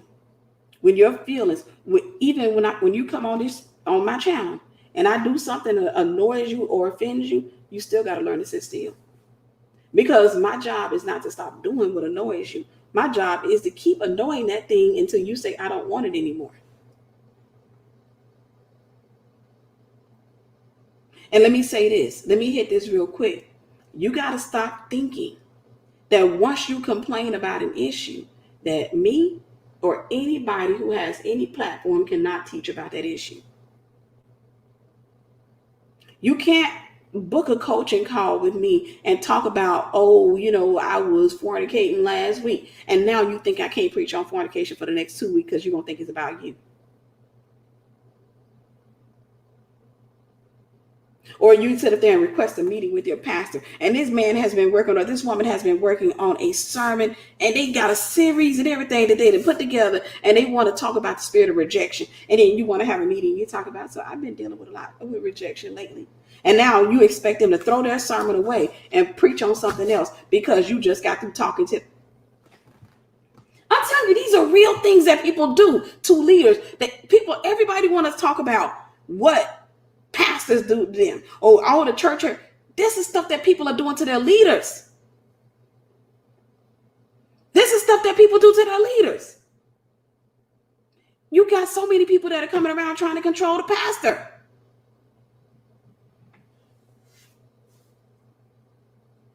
Too busy trying to control the pastor, trying to control everybody. And it's like, honestly, you're darn if you do, you're darn if you don't. One thing I learned as a leader is that you just got to let them go. You got to let them go and reconcile with their demon. Let them go right back to rejection, and rejection say, I told you so. And they say you should write these church folks. You got to let them go and reconcile with what they know. And the ones that are hungry, the ones that say, hey, listen, I ain't gonna lie, Tiffany, you offended me, but you know what? God, I know God called me to this channel, or God called me to this ministry, so I'm not gonna move. I'm gonna allow myself to feel it. I'm gonna pray this stuff down. I'm gonna give me some books, and I'm gonna overcome this. Those are the type of people I'm trying to lead. I'm not gonna chase behind no rejected people. They're not trying to get healed. Because when you deal with a person who deals with rejection, who don't want healing, that person has become witch-like. Sorry. They become witch-like. They want you to. They want to control you. They want to control what you do. They want you to sit there and talk to them. They want you to be available for them all the time. They want you to shut down everything that you're doing. I could be live right now. 327 people on this live. But they want you. They send a text message.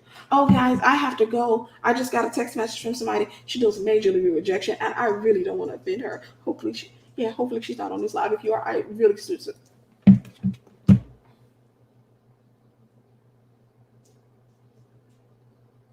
Right. It's too much. It is way too much.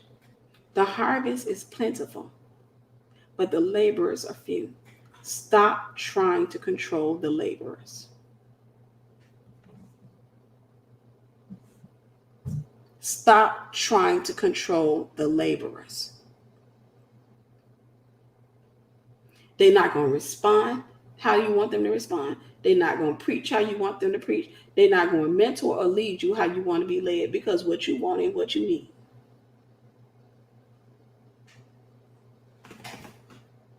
I'm going to say that one more time. What you want or what you think you need, that ain't what you need. See, you think that if you got Mr. Miyagi all up on you, chasing up behind you, trust me, you think that that's going to cure you. Acceptance does not cure rejection. You're already accepted. That part is already done. You are accepted in the beloved. When you got saved, you are accepted in the beloved.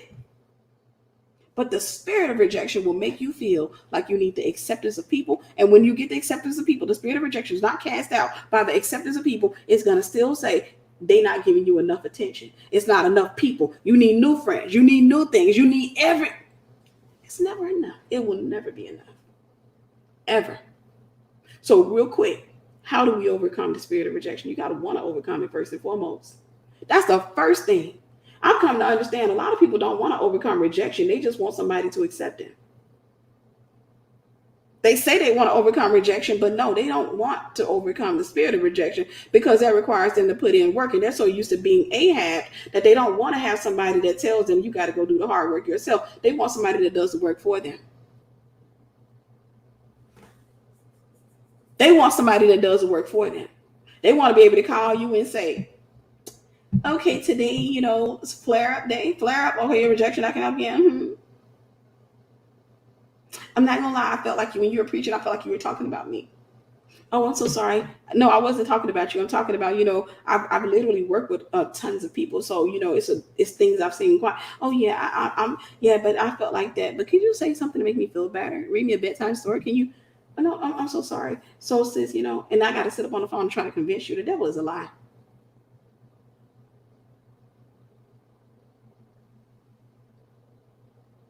You got to get rid of that spirit and stop getting rid of your pastors and your mentors who come against that spirit.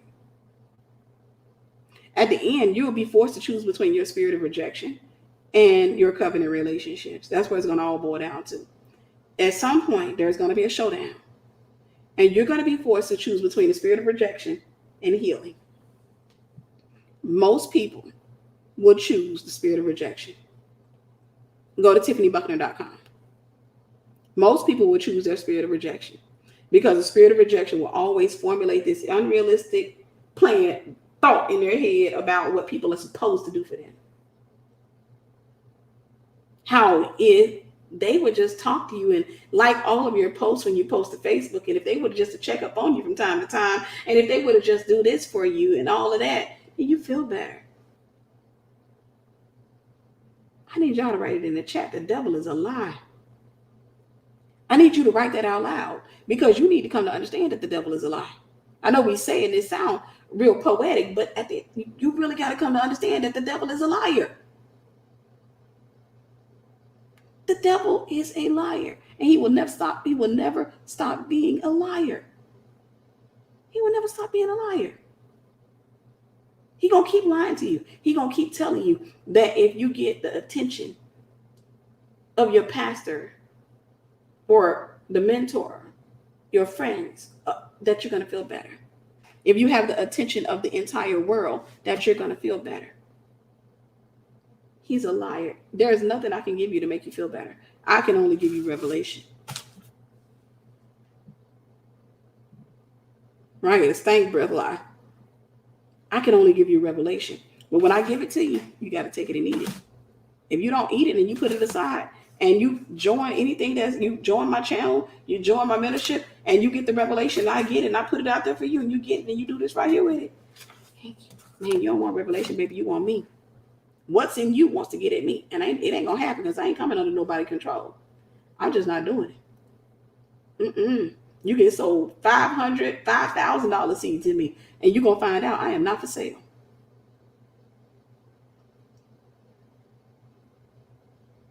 Thank you. I belong to God. God bless you. God bless you. You will find out soon enough. My assignment is to preach the gospel.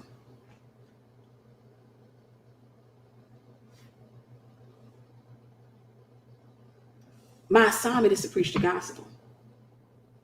That's it. I'm one of the laborers. And as a laborer, my goal is to try to help mature you so that you can come out of hiding. You can go to whatever church God has called you to. You can realize who you are and you can get on post. So I can stop having to preach to your people. That's my assignment. That's my assignment.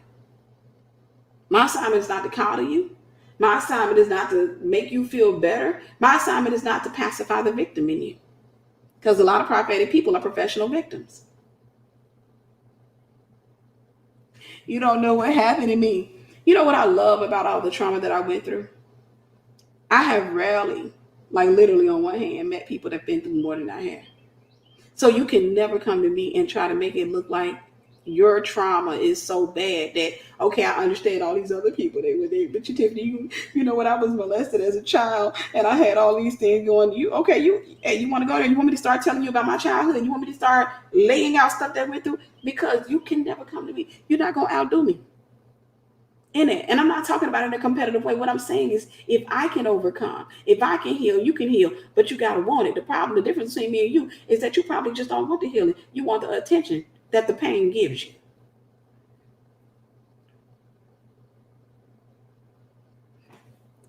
That is one of the greatest weapons of the enemy besides rejection is attention. A lot of times, prophets and prophetic people, hear me. And I want you to sow a seed. Those of you you want to sow a seed on this message, I ain't forcing nobody to sow. Don't write me. Don't come at me talking about something that triggered me. I don't give a heck. If you want to sow, sow. If you don't. Don't get mad. If you feel like you don't want to sow, don't sow. But sow a seed. If you want to sow a seed. But prophets and prophetic people, you got to understand this.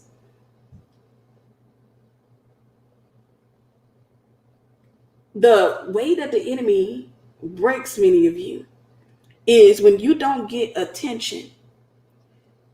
If you don't get attention from people, you may start thinking that you want attention.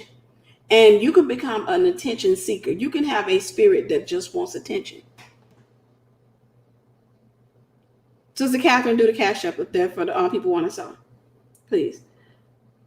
You will think that you just want attention. And people like that, many prophets and prophetic people, that's why I say they become narcissists or narcissistic. Many prophets or prophetic people, you want attention. That's the reason you refuse to heal. Anytime you're giving people revelation, thank you, Sister Maya, God bless you. Anytime you're giving people revelation on how to heal and they refuse to heal, they really don't want to heal. They want attention. Okay, I just put the CashApp up there for those who want to sow. If I give you revelation, and you take that revelation and you don't do anything with it, you don't want to heal. You want attention.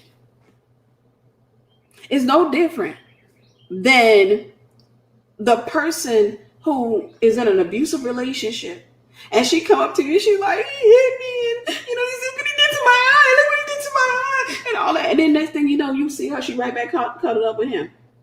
Then she called you again. Oh, he body slammed me, girl. I'm telling you, we went to this alligator-infested pond and we got into an argument because he said I was looking at one of the alligators. And I'm like, how can I be attracted to an alligator? But he still thinks I'm attracted to the alligator. Thank you, Sister Michelle. He thinks I'm attracted to the alligator. So he punched me in the eye and he threw me into an alligator-infested swamp. I can't believe he did that to me. He threw me in a swamp and there was an alligator swimming toward me and everything. And I managed to get out, but the alligator touched me a little bit, and he accused me of liking the touch of the alligator, so he threw me back into the water, and I managed to get out again. And I said, okay, where is he now? He's in the bathroom taking a bath. You didn't leave? No. Why won't you leave? I need him, Miss Tiffany. Baby, you don't want deliverance, you want attention. Because you're not getting it from him, you're going to try to put that on.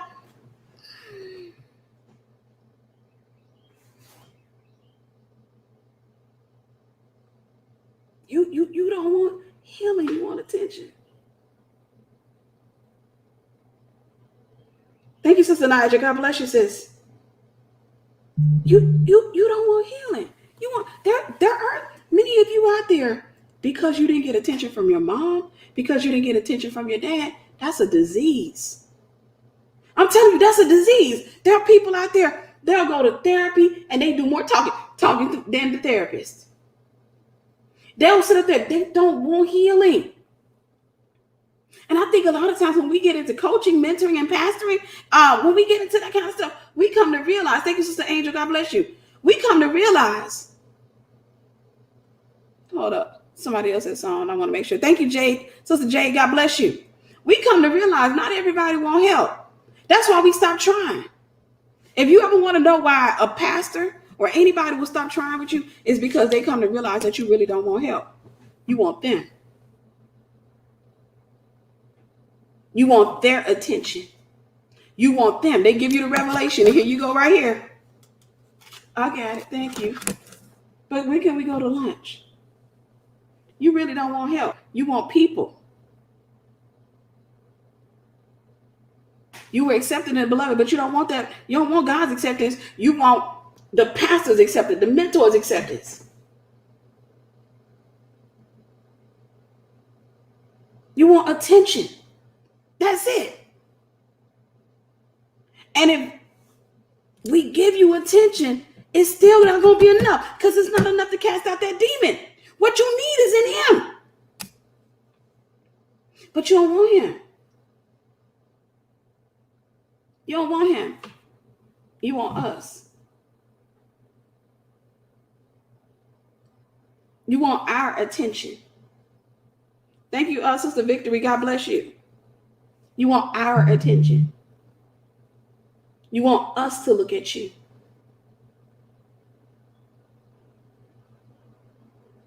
Thank you, Sister Krista. God bless you. You want us. You want the attention of the pastor, the mentor, the coach, the leaders. You want the attention of people in power. That's what you want. You want attention because you're looking at the multitude of people that follow us, and you feel like if you got our attention, and our acceptance, you got their attention and their acceptance. You want us. You don't want healing. We give you the revelation. I say, hey, go get this book on rejection. Go get this book on this. Go get that book on that. I will. But can we have lunch? Go get the book. We don't need to have lunch. Go get the book. You really want healing, you're going to go get that revelation. But if you don't, you just really want attention. What do you do when you feel like you are trying to get God's attention? But you got to realize that God's attention is not going to always be felt. The minute you begin to pray and worship him, you have his attention. But you may not have his undivided attention. And I think that's what you can't have his undivided attention. But I think a lot of times what we're doing is we're looking for a feeling. And we feel like God's not paying attention and God is looking, but a lot of times for us it's not enough. And so you just have to keep praying and keep pursuing him. Sometimes you got to intensify your prayer life. Sometimes you need to fast. Sometimes you need to just really go deeper into your study time. You need to maybe go deeper into maybe volunteering at church and stuff like that.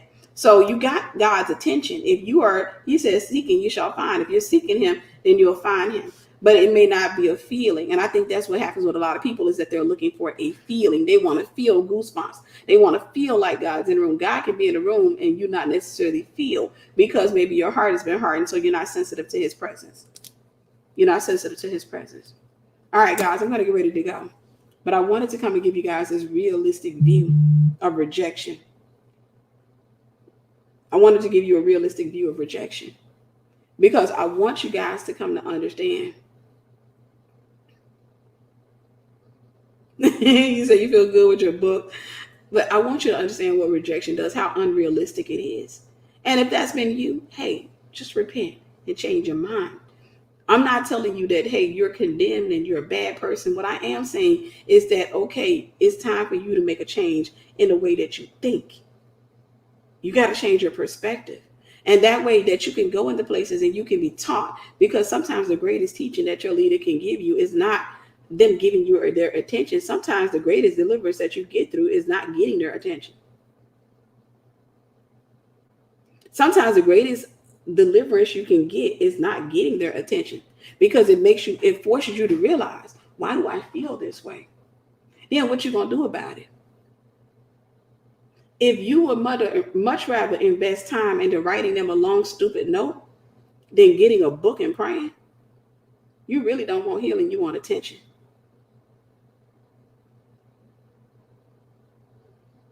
If you would rather sit there and send them a silly little note and try to offend or hurt them because you offended and hurt, rather than you getting a healing and understand that this is a part of your process, if you would rather do that than to get your healing, you are unteachable and unhelpable. And you're going to stay with your spirit of rejection until you come out of it. You in rejection, going to stay in y'all little relationship, and he going to keep on spanking it and having fun with you and telling you don't nobody love you. And that spirit will continue to control you for the rest of your life until you finally get to the point where you realize, I'm going to have to do the work. It's not my pastor's job to do the work for me. My pastor put the revelation and the information on a plate. I'm supposed to take it home and eat it. Won't show up to Bible study on Sundays. You come into a mentorship program, won't show up to a mentorship class. But yet you are the most demanding person in the world. I don't feel like I'm getting I just don't feel like I'm getting anything from this. Baby, in my mentorship program, there's a whole library of messages. Are you logging in and listening to them? I ain't had time to. Okay, so what the heck do you want? I just felt like, I would get, no, you felt like you were going to get my attention. That's what you thought. You thought that I was going to be personalized. You thought that you don't want revelation. You don't want to change. You don't want to become who you're designed to be. You wanted to get somebody to pay you attention. And because you're not getting attention, you want to accuse me. No, I got hundreds of people in my mentorship program who are actually getting revelation, and they love it because they're not obsessed with my attention. They're obsessed with revelation. They're like, God, show me who I am in you. I want to know. I want to die to myself. So they appreciate the systems that I have in place. And some of them are even helping me to build systems. But if you bring your little entitled butt up in there and you want my attention, you will be highly disappointed. Do not join Esther Prep University if you're going to come up in there and you expect me to give. No, I'm not doing it. You're going to come in and fall in with everybody else, and you're going to get taught. And I'm not going to like every post that you post up. I'm not going to do it. Not me. I got 1,000 things to do. I'm not shutting down my YouTube channel to coddle you. I'm not shutting down everything to pacify you when you got to do the work. It's not my job to cast down imaginations in your head. That's your job. It's not my job to chase you. That's your job. You are, if I'm your Elijah and you're Elisha, you come behind me. I don't come behind you. That's the narcissism in the American Christian. That's the stuff that Hollywood taught you. That your pastor's supposed to break into your house and say, We haven't seen you at church on Sunday. I'm sorry to break in like this, but we do care. Thank you, T. Bryant. God bless you. We do care about, you see, you got your first lady right here, and we stopped, I'm sorry to eat chicken wings and stuff. We had to stop in the middle of dinner to come to your house so we could prove to you that we really do love you. Baby, you want control over your pastor.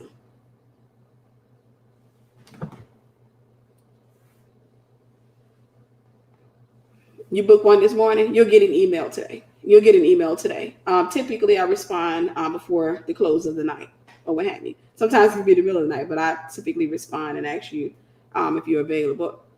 You want control over your leaders. I'm telling you the truth. When you think like that, what's in you want control over them, but you're just using different language to get it. That's all. You're using language like, no, I don't want control over them. I just wanted them to, at least, don't act like I'm not there. You're accepted in the beloved. They gave you revelation and information. What else do you need? I just felt like that. I'm going to show you the quickest way to deliver it. Just say it out your mouth so you can see how stupid it sounds. I want their attention. Oh, there you go. There we go, right there. What does their attention do for you? No, I'm asking you that for real. I'm asking you that for real. I'm asking a real, genuine question. Like and share this, guys. Do me a favor. I'm about to close, but like and share. Like and share.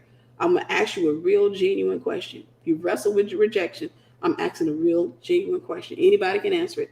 What does their attention do for you? After you have gotten their attention, then what? After you have gotten their attention, now what? I'm really asking, then what? Are they now not able to turn their head because they got to do this right here? Okay.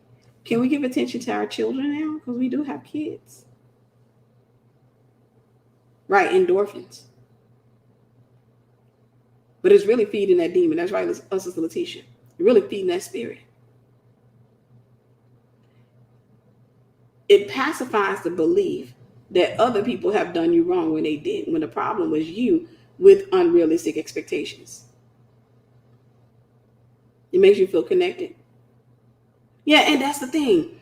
When people come from broken families, they don't necessarily know what a family's supposed to feel like. So they get this thing in their head based on what they've seen on TV about what a family feels like. And that's not what a real family is. The closest friends that I have are typically the people that have their own time. I mean, they don't have time to talk all the time. They are busy doing their own things. And we come together and we talk. The friends that God has always delivered me from have been the people that felt like they needed to call and text me every day. Because what they want is too much attention. Too much. They want every single day. They need to be on my mind. Every single day. I got to be. Every day. Every person like that, God has always removed them from my life. Never failed. And it wasn't me saying, oh, you know what, they want too much attention. I mean, I came to that reality at some point in my life. But I would always get these prophetic words. God's about to remove somebody from your life. Because the harvest is plentiful, but the laborers are few. You can't kidnap the attention of the harvester. And the person is supposed to be out there doing harvest, but now they can't do it because they got to give you their attention so you can feel like you're connected to a family. I'm giving you guys a realistic view. Now they can't go out there and save souls and help people because they got to give you all their attention so you can finally feel healing is your responsibility, not your pastor's. The reason that many of you get mad at mentors and leaders is because you actually genuinely believe, for whatever reason, that your pastor, your mentor is here to feed you, to force feed you and to heal you. And you think that healing comes from people chasing you. You think that healing comes from somebody saying, I'm not going to let you walk away from this church. I left my home. I left my family behind at the dinner table. My wife is really thinking about leaving me for this. But you know what? I'm going to prove myself to you. What do I need to do to prove I'm not going to walk away? Everybody walking away from me, Pastor. Everybody. I don't expect you to. No, I'm sorry. I'm sorry. When I was preaching, I should have looked you in the eyes when I was preaching, but I didn't. But I have a whole congregation. I'm so sorry.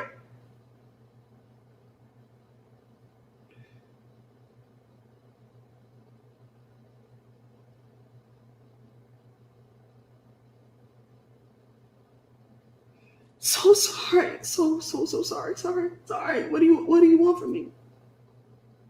I come back, but I'm just saying, I be feeling some type of way when I see you giving other people like attention and stuff like that. When you make eye contact with other folks, but you don't make eye contact with me. I left because you didn't give me a prophetic word. Well, God didn't give me anything for you, dear. I'm sorry. But you gave a prophetic word to two other people, and one of them I don't even like. You gave them a prophetic word, but you don't never give me no prophetic word. That's why I left your church. But what am I supposed to do if God don't give me a word for you? Make up something. Make me look good in front of everybody.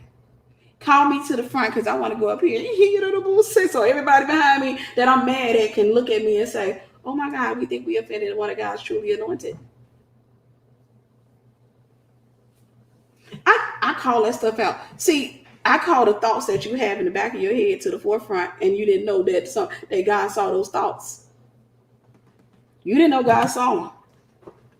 You thought that these were things that were sitting in the back of your head. No, baby, that's the reason you want to get called to the front.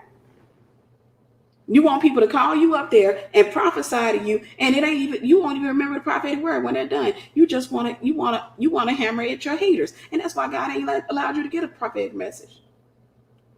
That's why I left, because you know I watch everybody else get a prophecy. I don't never get one. Prophesy to yourself. I just feel like this. Okay, so I tell you what. From this point on, every Sunday I'll give you a prophetic word. Okay. You ain't got to, Pastor. Yes, I do, because you're going to leave. All right. All right, I see you Sunday. Okay, I'll be there.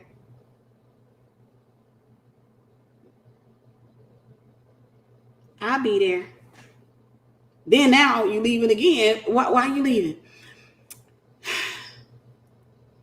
I mean, I appreciate the prophetic words you gave me, but the prophetic words you gave Sister Tasha over there, you were prophesying houses and cars and stuff like that, but you're going to prophesy to me that, God was going to use me mightily and all that other stuff. I wanted you to prophesy a bigger house and a better car.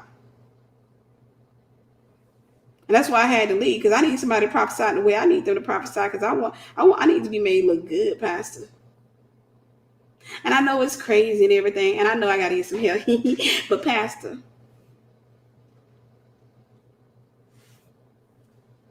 I'm showing you the realistic narcissistic thoughts of an American Christian. Many, not all, many, the narcissism that are caught up in many American Christians. They quit everything because they don't get their way. They are professional victims.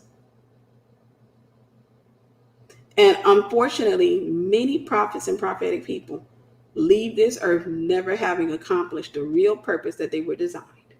They go before God in everything. They got an F. They failed at everything. There's nobody that got healed, delivered, nobody that got set free.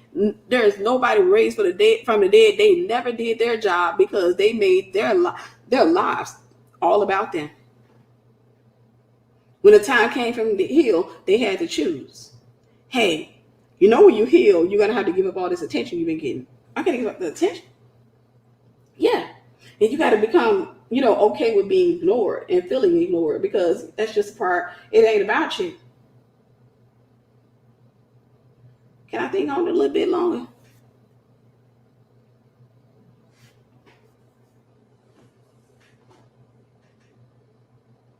Can I think on it long? I don't feel like God talking to me. He ain't talking to you because you want him to serve you and not the other way around. And the proof is in the pudding when you keep trying to control his leaders. All right, I'm going to go.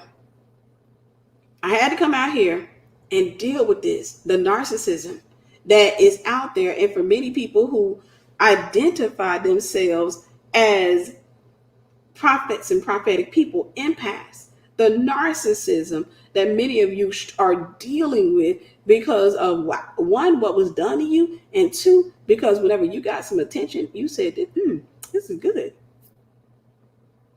And in order for you to get real healing, you got to give up. You got to give up your need for attention. That's one of the sacrifices you got to make. That's one of the sacrifices you have to make, is your desire for attention. You got to give it up. You got to give up your desire to be noticed. You got to give up your desire to be platformed, to be prophesied to be you got to give up your desire. You got to give all that up. That's what it means to die to yourself. You got to give all that up and say, God, use me however you see fit. I am your vessel. Use me. When you get to that level, you're ready. That's when God will take you to the next level, because you say, you know what, forget the attention of the people, forget the acceptance. You know what, God, I'm going to go where you tell me to go. And despite what my feelings say, I'm going to sit my tail right there and I'm going to do what you told me to do. And because this life is not my own, and I'm going to allow you to use me in any way you see fit, let your name be glorified and not my own. Father God, I shrink so that you may increase. When you get to there, when you stop putting you before God, God can use you. But when your feelings come before God, you're still a child, running around, wanting attention, wanting to be platformed, wanting somebody to give you power. You want to be ordained so you can run around on the altar. The children play on the altar. They don't die on it. They play on it. And when you go to messing around with the sacred things, doing immature things, you get yourself in some trouble. Thank you, Sister Cheryl. God bless you. It's time for us to grow up. It's time for us to grow up, y'all. It's time for us to grow up. I'm going to let you go. Like I said, if you want to sow a seed, you can cash up AnointedFire, all that. But I need you guys to stop quitting, running around, and playing the victim. I need you to stop doing that. Stop allowing rejection to spoon with you. Stop allowing rejection to control you. Stop allowing rejection to tell you who your pastor is. Stop allowing rejection to pick your pastor for you and to pick your mentors for you. Stop it. If you want to do anything in this life, you got to let God get in the driver's seat, and you're going to have to learn to sit there and stop trying to put your hand on the wheel. All right, I'm going to go. I love y'all, and I will talk to you soon. Bye-bye.